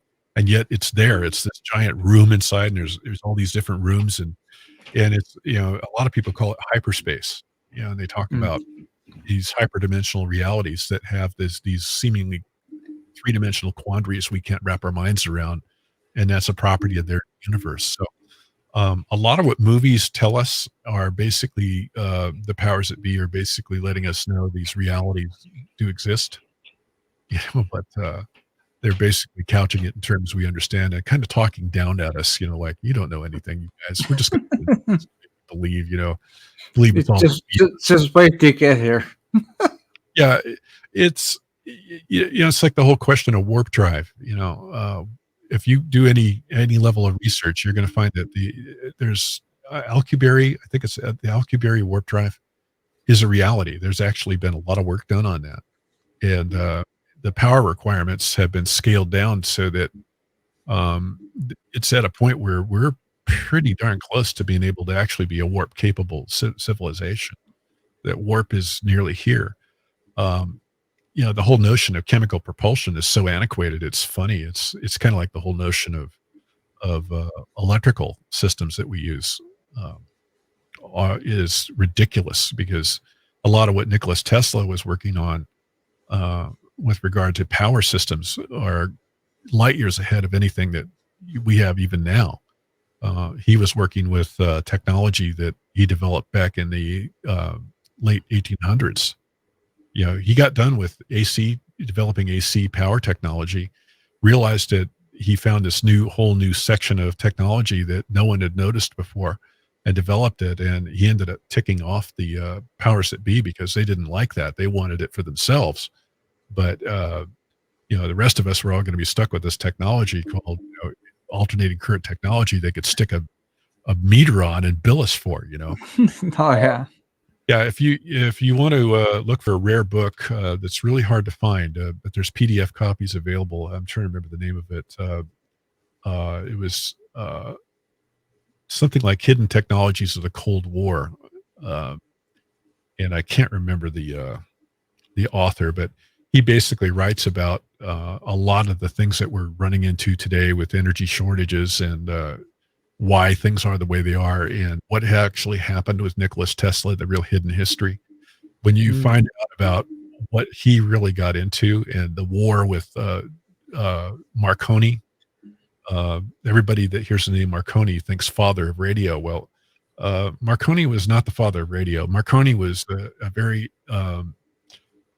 he was very capable of copying other people's designs and then saying that, making a few changes and saying, this is my design.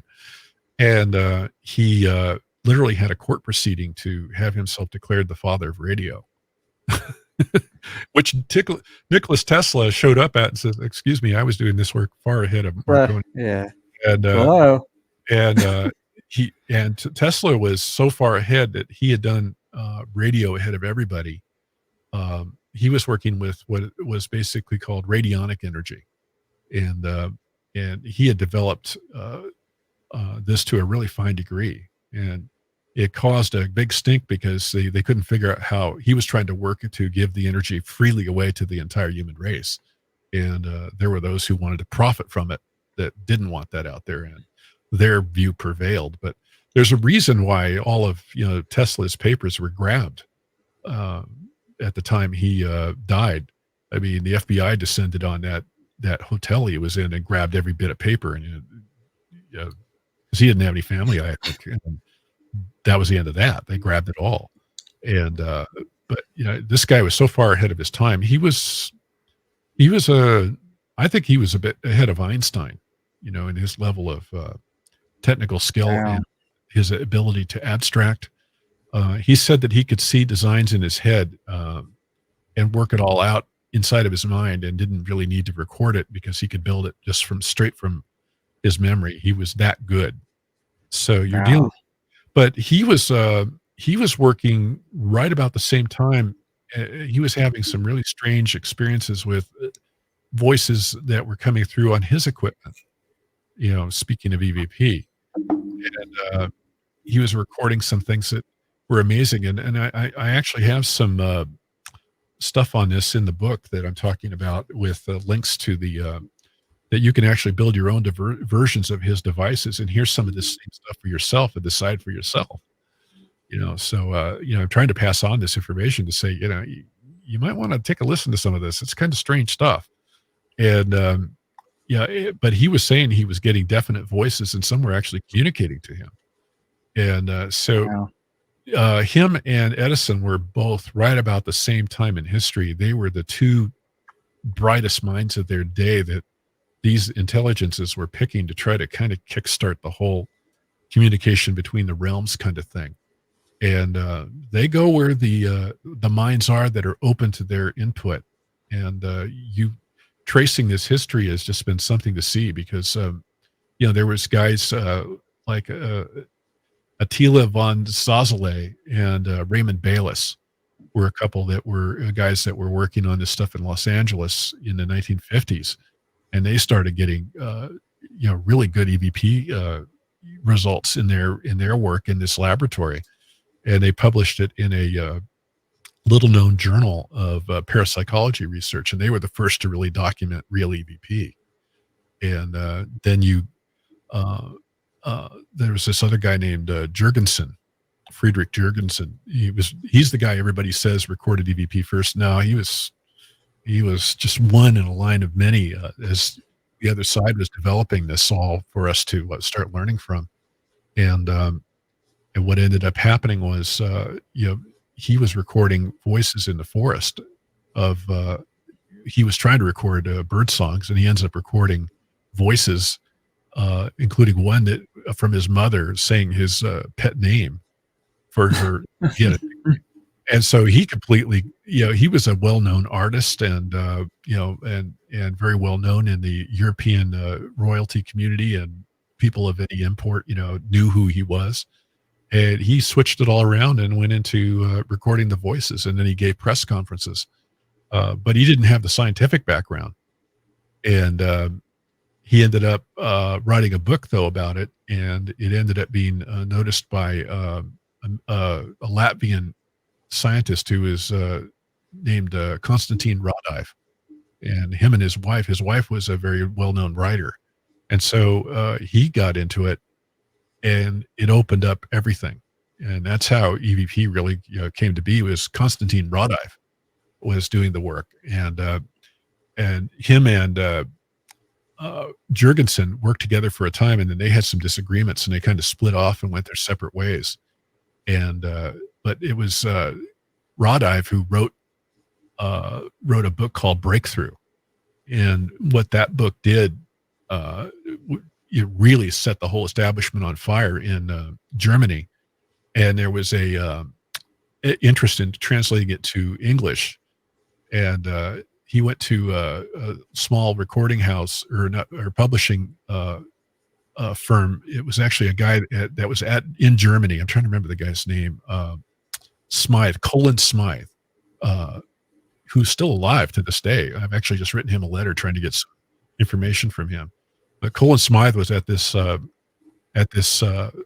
book fair, and here comes Konstantin Radive and saying, "You want to publish my book?" And he gets looking at it and started reading it, and then decided to publish it in English in London, England. And the vice, no, who was it? The deputy prime minister stepped in and said, "You will not publish this book," and caused a big stink and said, "If you're going to publish it, you have to run it through the science community and recording community here to prove it's genuine." And you want to talk about censorship, and it ended up that they brought in the best engineers that they could possibly do. I think an outfit called Pi Records comes to mind. I've got this all written down, so I'm reciting from memory. But it ended up they brought in all these experts. They brought Rod Ive in and wouldn't let him touch any of the equipment. He was only there just to stand there. And they started getting voices, and they recorded almost all night. And there were relatives of some of the people that were present coming through. Wow. And it was just an amazing thing. And that, at that point, that's when all these different very influential people told the British deputy prime minister, basically can it, because this stuff is real. So, you start looking at the modern scientific response to EVP, especially like Wikipedia saying it's all pseudoscience. You had the cream of the crop of the British scientific industry there and the recording industries there. They were all there. Are you saying that they had pareidolia too, that they didn't know what they were hearing? Are you saying that these scientists were all wrong? So it's, there's intentional blindness here going on with all these phenomena. And just I think my take on it is you got to decide for yourself. You can't go depending on the approval of the system to tell you what to believe. You have to look at it for yourself and judge it on your own merit, and pass it through your own sieve and your own filters. And if you can look at things objectively with things like this and try it for yourself and satisfy yourself that it's real, then you don't need to be told what to think by the powers that be, because you've seen it for yourself. And that's the message of the spirit world. That's the thing that I've always taken from this. Researching it and really seeing the history from the stem to the stern, watching it come from, wax recorders all the way to the current day. Wow. Yeah. I got to tip my hat to these guys. I mean, whoever's on the other side working this they're one patient bunch of people. Yeah. So, yeah, I mean, I know I'm going on and on, but you asked me on, so I had to tell you this story. Yeah. What do you think? I mean, what do you think of that? I mean, hearing that history. I think same thing you do. I mean, you have to get out there and do it yourself, and it's the way you find out is we would do it. So, when I first started, I was seeing spirits. I was having experiences with them, and when I'm going to be honest, when I saw ghost hunters for the first time, I was like enthralled. Then I realized they're using cheap recorders. There's no way this can work. Yeah. I just thought this is all BS, just like my father did. I thought, I'm just going to prove it wrong. I'll go spend $60 on a recorder. Then I go out and I do a few expeditions, and I end up with, the little boy voice, and I end up with William Palmer's voice. And I'm like, holy crap, this stuff is real. And even though I knew spirits were real, I mean, I just didn't think that they could affect our electronics so easily, but they do. Yeah. Wow, that's the only thing I could say. Wow. There's a lot of them out there. I mean, they're everywhere. I can't wait to get back out there again. So, something you should try, a little experiment for a seasoned investigator like yourself. Try a supermarket. Go out with it. I heard about that, and a lot of people say also for hospitals too. Yeah, I've got a hospital one that I played. I don't know if I can. Maybe we can play this. I'm going to see if I can find that real quick. It's on the Ghostwriters investigation site. It's basically we guide them to the light. I was in the hospital room with my father after he had a real problem with he'd had stone. They were basically these kidney stones he was having trouble with, and he'd had his stroke, so he'd been going through a real tough time.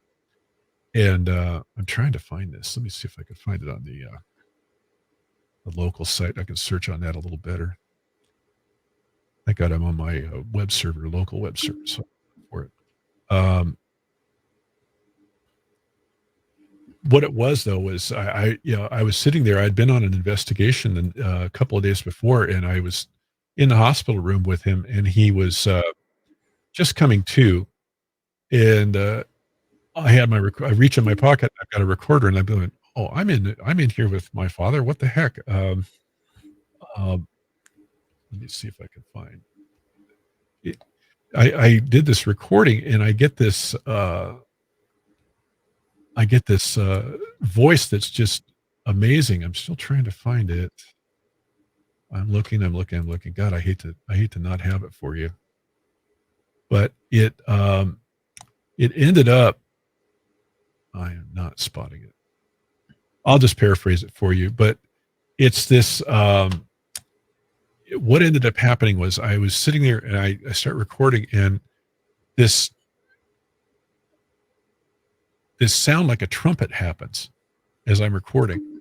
Wow. And what it was I finally realized it was me moving the chair, and it sounded like a trumpet. Well, I don't know if it stimulated something in the environment or what, but what ended up happening was just amazing. It ended up with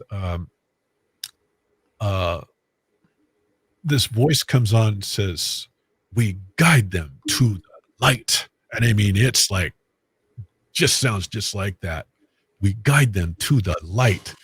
And it was just this very proud moment, like the spirit was saying this stuff. And then all these other spirits start coming in too, in the recording. It's just an amazing, piece of work.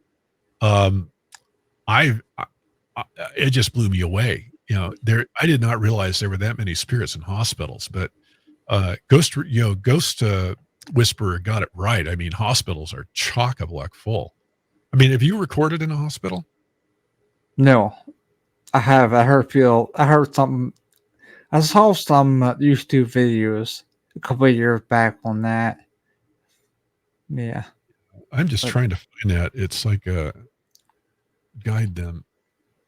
I'm trying to find if I can find this for you, because it's just too good to. It's just too good to miss. This was from. Do what year it was during. We guide them to the light. I mean, I'm trying to find this now that here it is.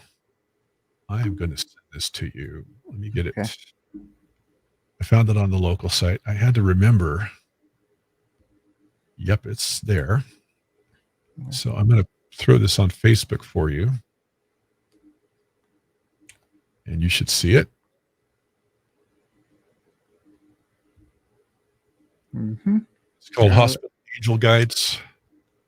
And this happened May 2nd of 2009. And I kind of told the whole story there with my dad's seizures and stuff. Actually, it was, I guide them to the peace. I always confuse it with that. I guide them to the peace. And I've got the full.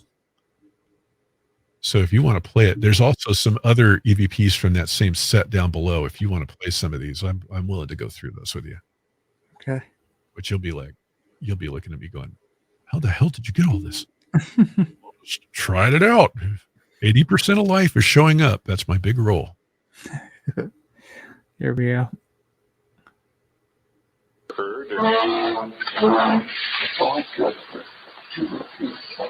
Wow. Yeah. Isn't that cool? I mean,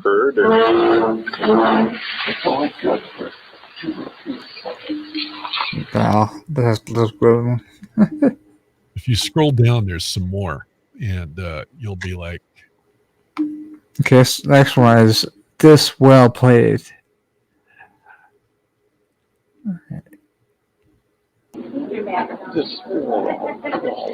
Wow. This well played. Oh my God. She sounds just like that woman in Poltergeist. This house is clean. Yeah. Yeah. That's again. It's too good. I mean, the way she's so proud of herself. Next one is You Hear Me. Yeah, that's Yeah. pretty clear. Yeah, You Hear Me. That was Yeah. easy to hear that one. Next one, We Love It Here, Will Come in Here. Let's see.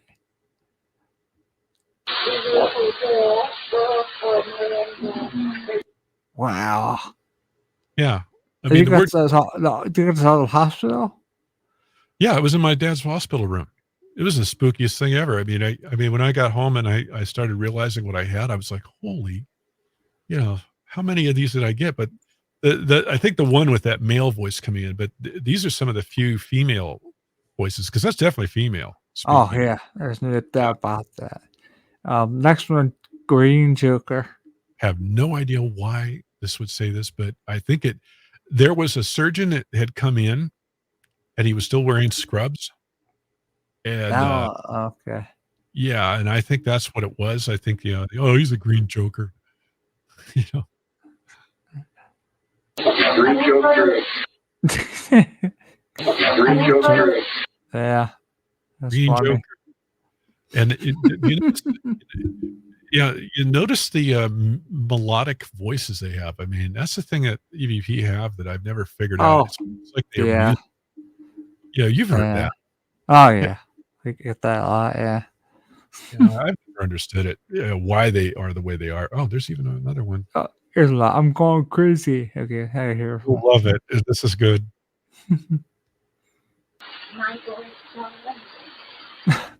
I'm good, crazy. That's a I'm good one. crazy. It's that same woman. It's the one that, it's that same woman keeps showing up throughout that whole experience. I mean, it starts with the Wow. so there's these different spirits that are hanging around, and yeah, I keep wondering if that one with the light. I think that might have been one of the angels of death that hangs around hospitals, because Oh, if you talk to enough nurses, I when I was dealing with my dad's seizures, so often when the nurses, we would eventually, it would come up about my work, and then these nurses would start telling me stories of stuff they'd seen, and they were all talking about the angel of death coming in and experiences they'd had with him. And what was funny was the night my dad died.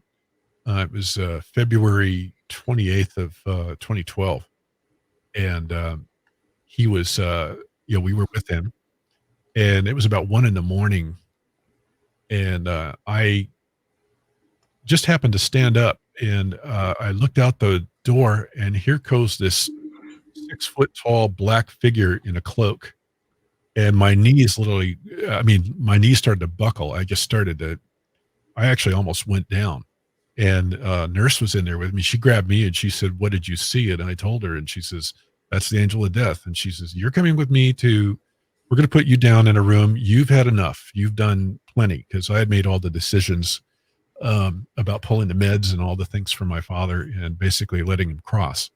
And it was just too much for me. I basically was at the end of my tether. And but seeing that thing, it's coming for your father. I mean, it just gets you right here. At the end yeah. of the day, it's rough. But that's what I think that voice was we played of we guide them to the peace. And I don't have any, eh, I don't fear it. I don't fear death, but that guy, when you see him for yourself in person for the first time, it would spook anybody. You know, I just tend to think so. So yeah, it would definitely. Uh, I just think anybody, first time you see it, nobody's prepared for that. So I'll just leave it at that. But I do think that there's, I've studied some of the cases where death has been talked about and people citing him, and he turns out to be a fairly benevolent figure. And the movie Meet Joe Black, you know, Yeah. Hmm. I think it's more accurate than not. I think he's a sad, interesting fellow, but he's also got a humorous side. And there's been people that I was just reading something yesterday talking about death and a near-death experience, and this person said death came up and touched him on the foot, and he instantly was at peace, and he was very grateful to death for getting him out of this bad physical thing he was in. But the gentleman got to the other side, and his guides all came to him and said, "You're not done yet. We got to send you back. Sorry, you got more work to do, and you can stay if you want, but we really recommend you go back. And you're gonna.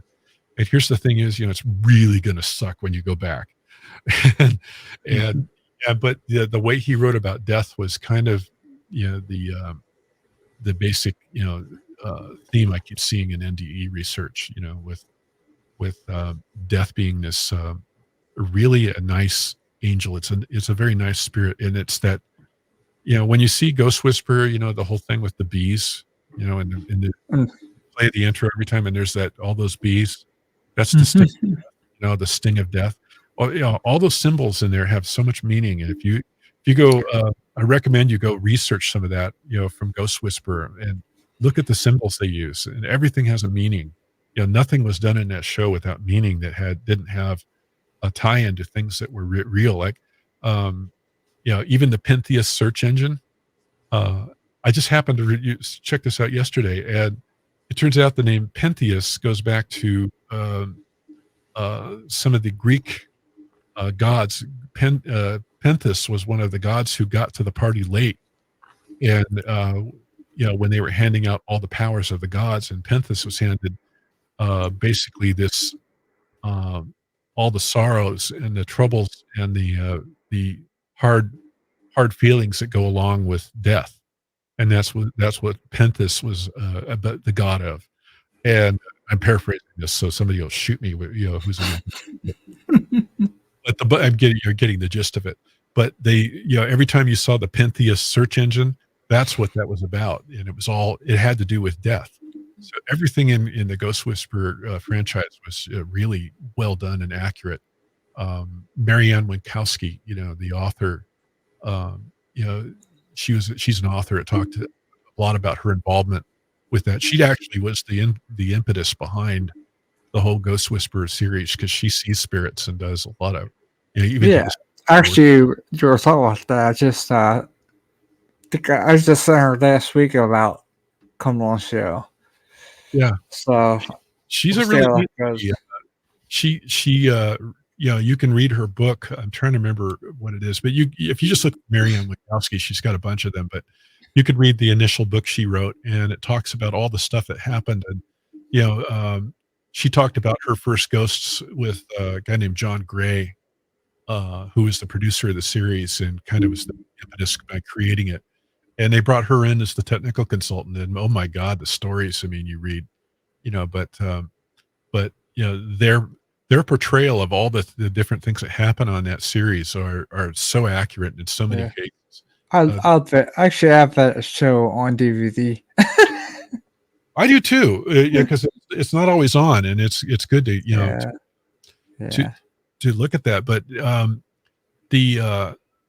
the stuff that there was like the first two ghosts they had, where she was in the pilot episode where they were at the coffee shop, and there was this one ghost mother that was trying to get her son to hook up with every available female in the place, and there was another one that was speaking Spanish to his son, who was a barista in there, and he, the son was not hearing anything, and the guy's yelling at his son, and Melinda Gordon is saying, "Oh yeah, there's a couple right here right now," and she's talking to her friend who's with her about it, and it turns out that's all based on a reality that John Gray was sitting with Marianne in this Starbucks, and these two ghosts were out there doing all this stuff. I see it all the time. It's like old hat to them, but so they're everywhere, But the thing with death, though, I think the first 3 or 4 years of the show, they were really playing well to all that, and then they kind of went off the whole thing with the Book of Changes at the end and all of that stuff. Right. But I would love to see that show come back, because it's been long enough. It would be neat to see a reunion type thing, and then what's happened in Grandview ever since. Right. But so many of the cases are based on real paranormal events, real ghost stories. things that really happened.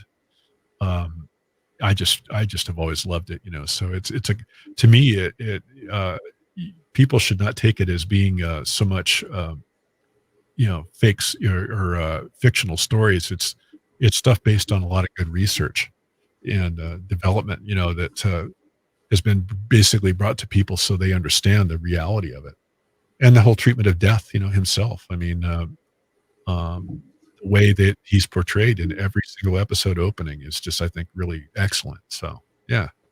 But seeing him for yourself freaks me out. Okay? I get that bug-eyed thing going on. I bet. Yeah. Yeah, he was coming for my father. Time Good. you. But my father, I still got the last laugh, though, because he crossed over. Then he was perfectly fine. Then he had to acknowledge to me, there is another side. You were right, John. He couldn't say those words, could he, when he was alive? Huh? Yeah, that's right.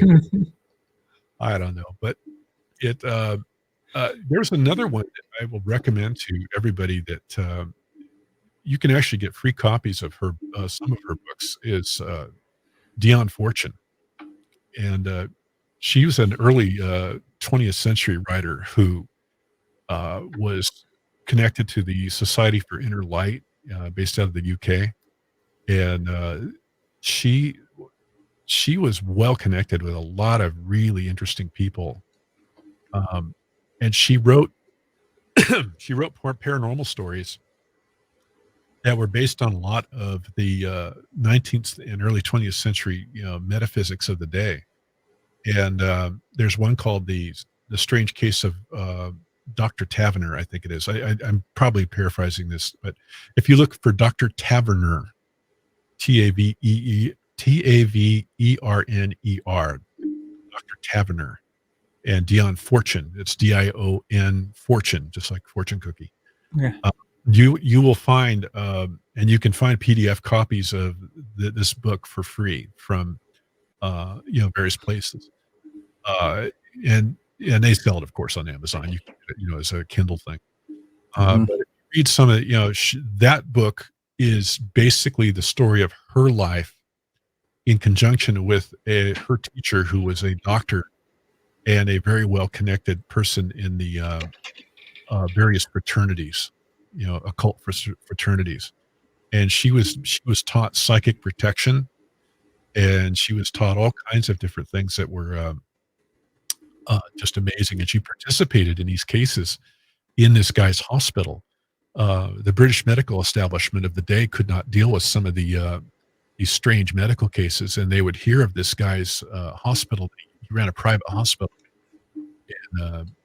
in I think it was near Scotland. And so they would send in these cases, and more often than not, they were not organic cases. They were psychological or psychic cases with spirit manifestations or attachments. And you read some of these stories, and they just blow your mind even today. And she wrote another book that I'm recommending to anyone, even today, that this is a classic. It's her book about psychic protection. And is that the one that's called Psychic Self-Defense? That's it, Psychic Self-Defense. Okay, yeah. You read that book. Some of the language is a little prosaic, but when you read it, you can look back in your life. I guarantee everybody who picks a copy of this up, it's another one of those that you could get freely or buy it, on Amazon or whatever. You will find that you have been in the presence of people who've used these tools on you, and that if you follow some of her advice, you can recognize these cases of autosuggestion and different things that have been applied to you. And it's a bit of a shocker when you recognize how often it's used, people. And there's a lot of stuff in there that I recommend to people who get into paranormal work. You just need to be aware of these things. And so to me, in my mind, these are required reading.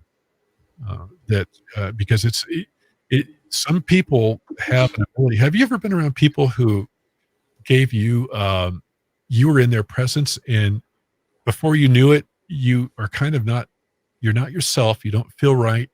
And you feel like you've been drained. You've had your vitality taken from you. Have you ever had that? where it just feels like they I, drain. I've had it for occasions. Yeah. Not Well- some. I don't know. I Well, those are perfectly good explanations of vampires. Yeah, there is some such thing as psychic vampires. They are very real, and the whole vampire genre, it kind of comes from that. There's a lot to it, and she talks about that both in the book about Dr. Tavener, in the quote fictional stories, which were actually all modified to get past the British censorship of the day. And then you have psychic self-defense, which is really tells it like it is and doesn't pull punches. And she was ahead of her time, and still has my respect. She died in 1946, and she'd been at it. I think she died in her 60s. Yeah, she was born in the 19th century, but she was so ticked off at Hitler, she got a bunch of people together and they did occult rituals to stop Hitler in his tracks. So there were a bunch of British occultists that were actually participating in the war. And there's a book I have that's kind of hard to come by, but there's a book about them, Dion Fortune and a bunch of others that were basically banding together to stop Hitler cold, and they were working him. And it was a battle of the occult forces going on between the German occultists and the British ones. And you want to talk about some weird stuff. I mean, you want to read some strange history. I mean, you think you understand what's really going on? Yeah. Read some Dion Fortune. Your mind will be, yeah. I mean, I hope people do kind of take it seriously, though, with even if you forget all these other things, definitely look at the Psychic Self-Protection book. Read that and just prepare yourself, because I guarantee you will have met people who are unscrupulous and who use these gifts in ways that shouldn't be done. right. And the Tavener book is another one. Just get them both.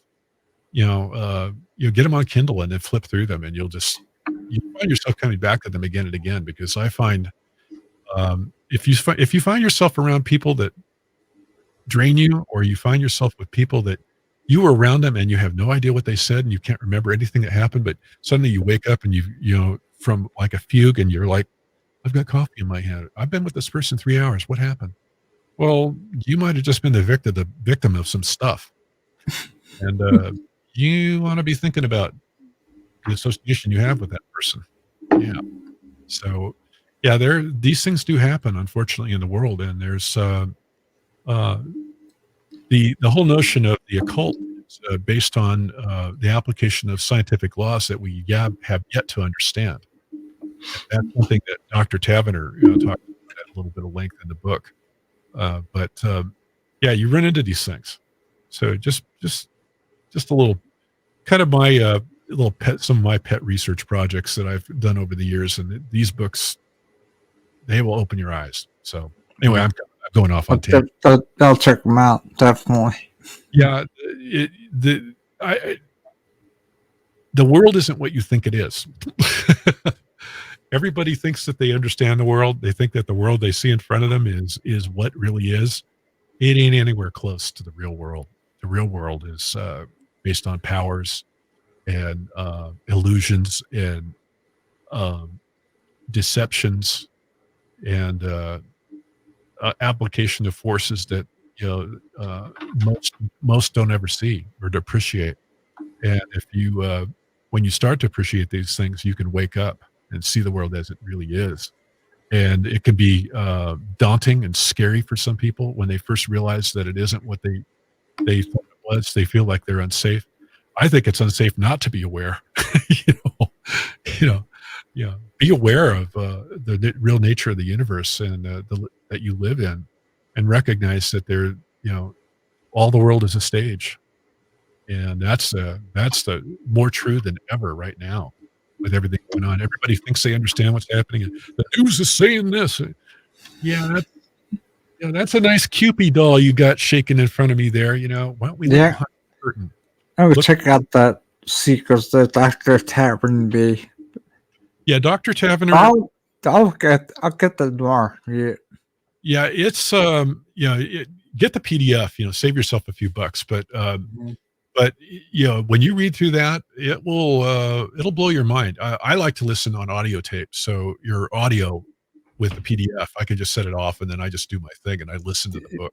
But That's what I do. I use yeah, if I but put it into whatever program I have, I can set to read it for me because it yeah, converts the audio for me. but, So. give them a listen and or a look and tell me what you think. I'd like to get your perspective because I think when you've been at this long enough, you've seen enough, you've danced around the edges of this stuff for a long time, and this is kind of like getting slapped upside the face with with a dose of pulling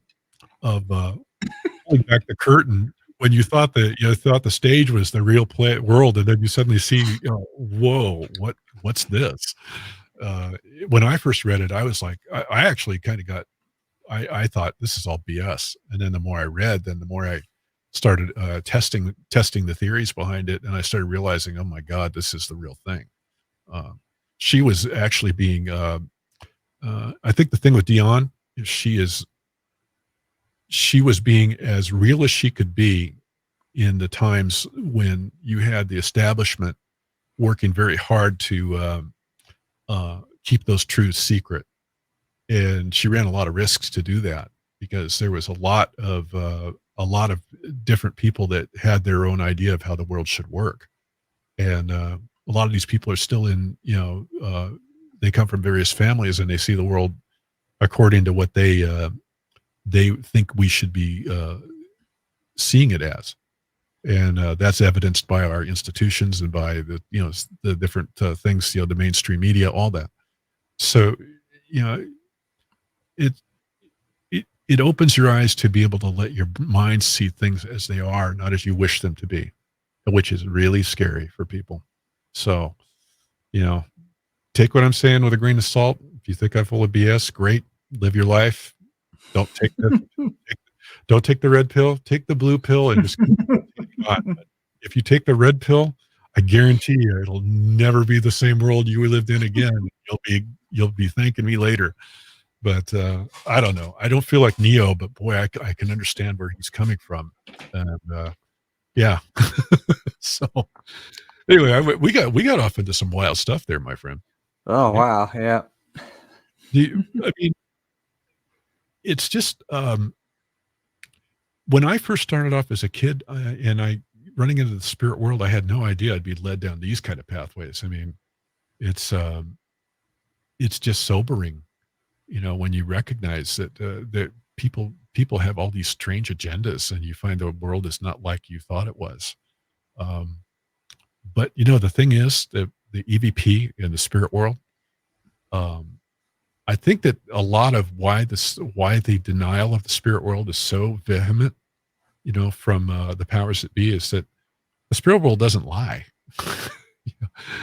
More often than not, they're telling the truth, and they're telling it like it is. And that's not popular with some folks, that don't want things to come out. So that's why I think our business of what we do, and you and I do, is so looked down upon, because the skeptics, that they just don't want it to be known. And all you have to do is look at the search engines.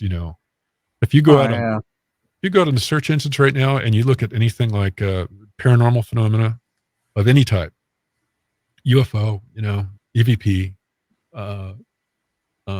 cryptids, all these things we know to be true. All we know, we know there's all, buckets of evidence for all this.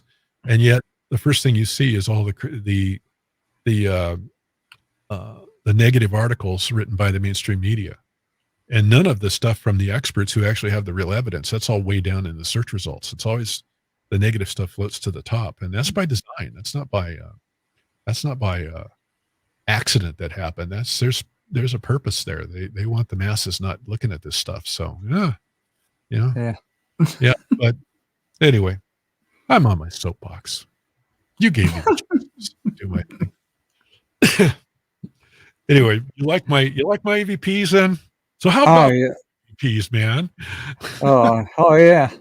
I'll let them. And like I said, we'll have to have a nurse though at DC's. Because I asked them we can share some time, and I got to take them out there. Well, I'll tell you what. Anyway. I'll tell you what, we should do an episode. Maybe you and I could ping pong shows. I'll bounce this one off you here. If you read those 2 books by Dion Fortune, and we do a Dion Fortune episode on my show, I'll have you on, and then you and I can bounce ideas back and forth on this for a couple hours. That sounds good. And then we'll have you bring me back on, and I'll have some more EVPs and stuff for you, and we could kind of do the same kind of thing. I think it'll be fun. But yeah, if you're up for that, yeah. Yeah, I'm really into my show, and I caught him, got him, get him on the line. Oh, thank God, there's Scott. Yeah, I like that. Not had a good time tonight. So yeah, I'll go ahead. I'll get the book tomorrow, and I'll start reading it. So yeah, I'll send you the PDF links. That way, I'll save you a buck. Okay. And definitely. I'll put them on my website too for people to take a look at, and send you that. So if people are interested, or if you're interested on the out there on all 3 different platforms that Scott is streaming to from his giant radio station in the sky, just visit me on Facebook, and I'll send you the links too. So for those that are interested, if you want the truth, I'll send it to you, but don't blame me for opening your eyes. I was sent by God. No, anyway. I'm just teasing, but hey, man, thanks for having me on. And I'm hungry for spaghetti right now. I got spaghetti waiting for me. I'm ready to. I'm not sure regular yet. Not sure yet, but I'll have to do aspirin first. Well, I hope you have a great rest of your night, man. But thank you for having me on and putting up with my ravings. Yeah. No, I had blast next out. I'll read that book. I'll get to you on that, and I'll keep you posted. All right. High five and right back at you. Thank you, man. Yep. Hey, you did it. You bet. All right. Well, all right.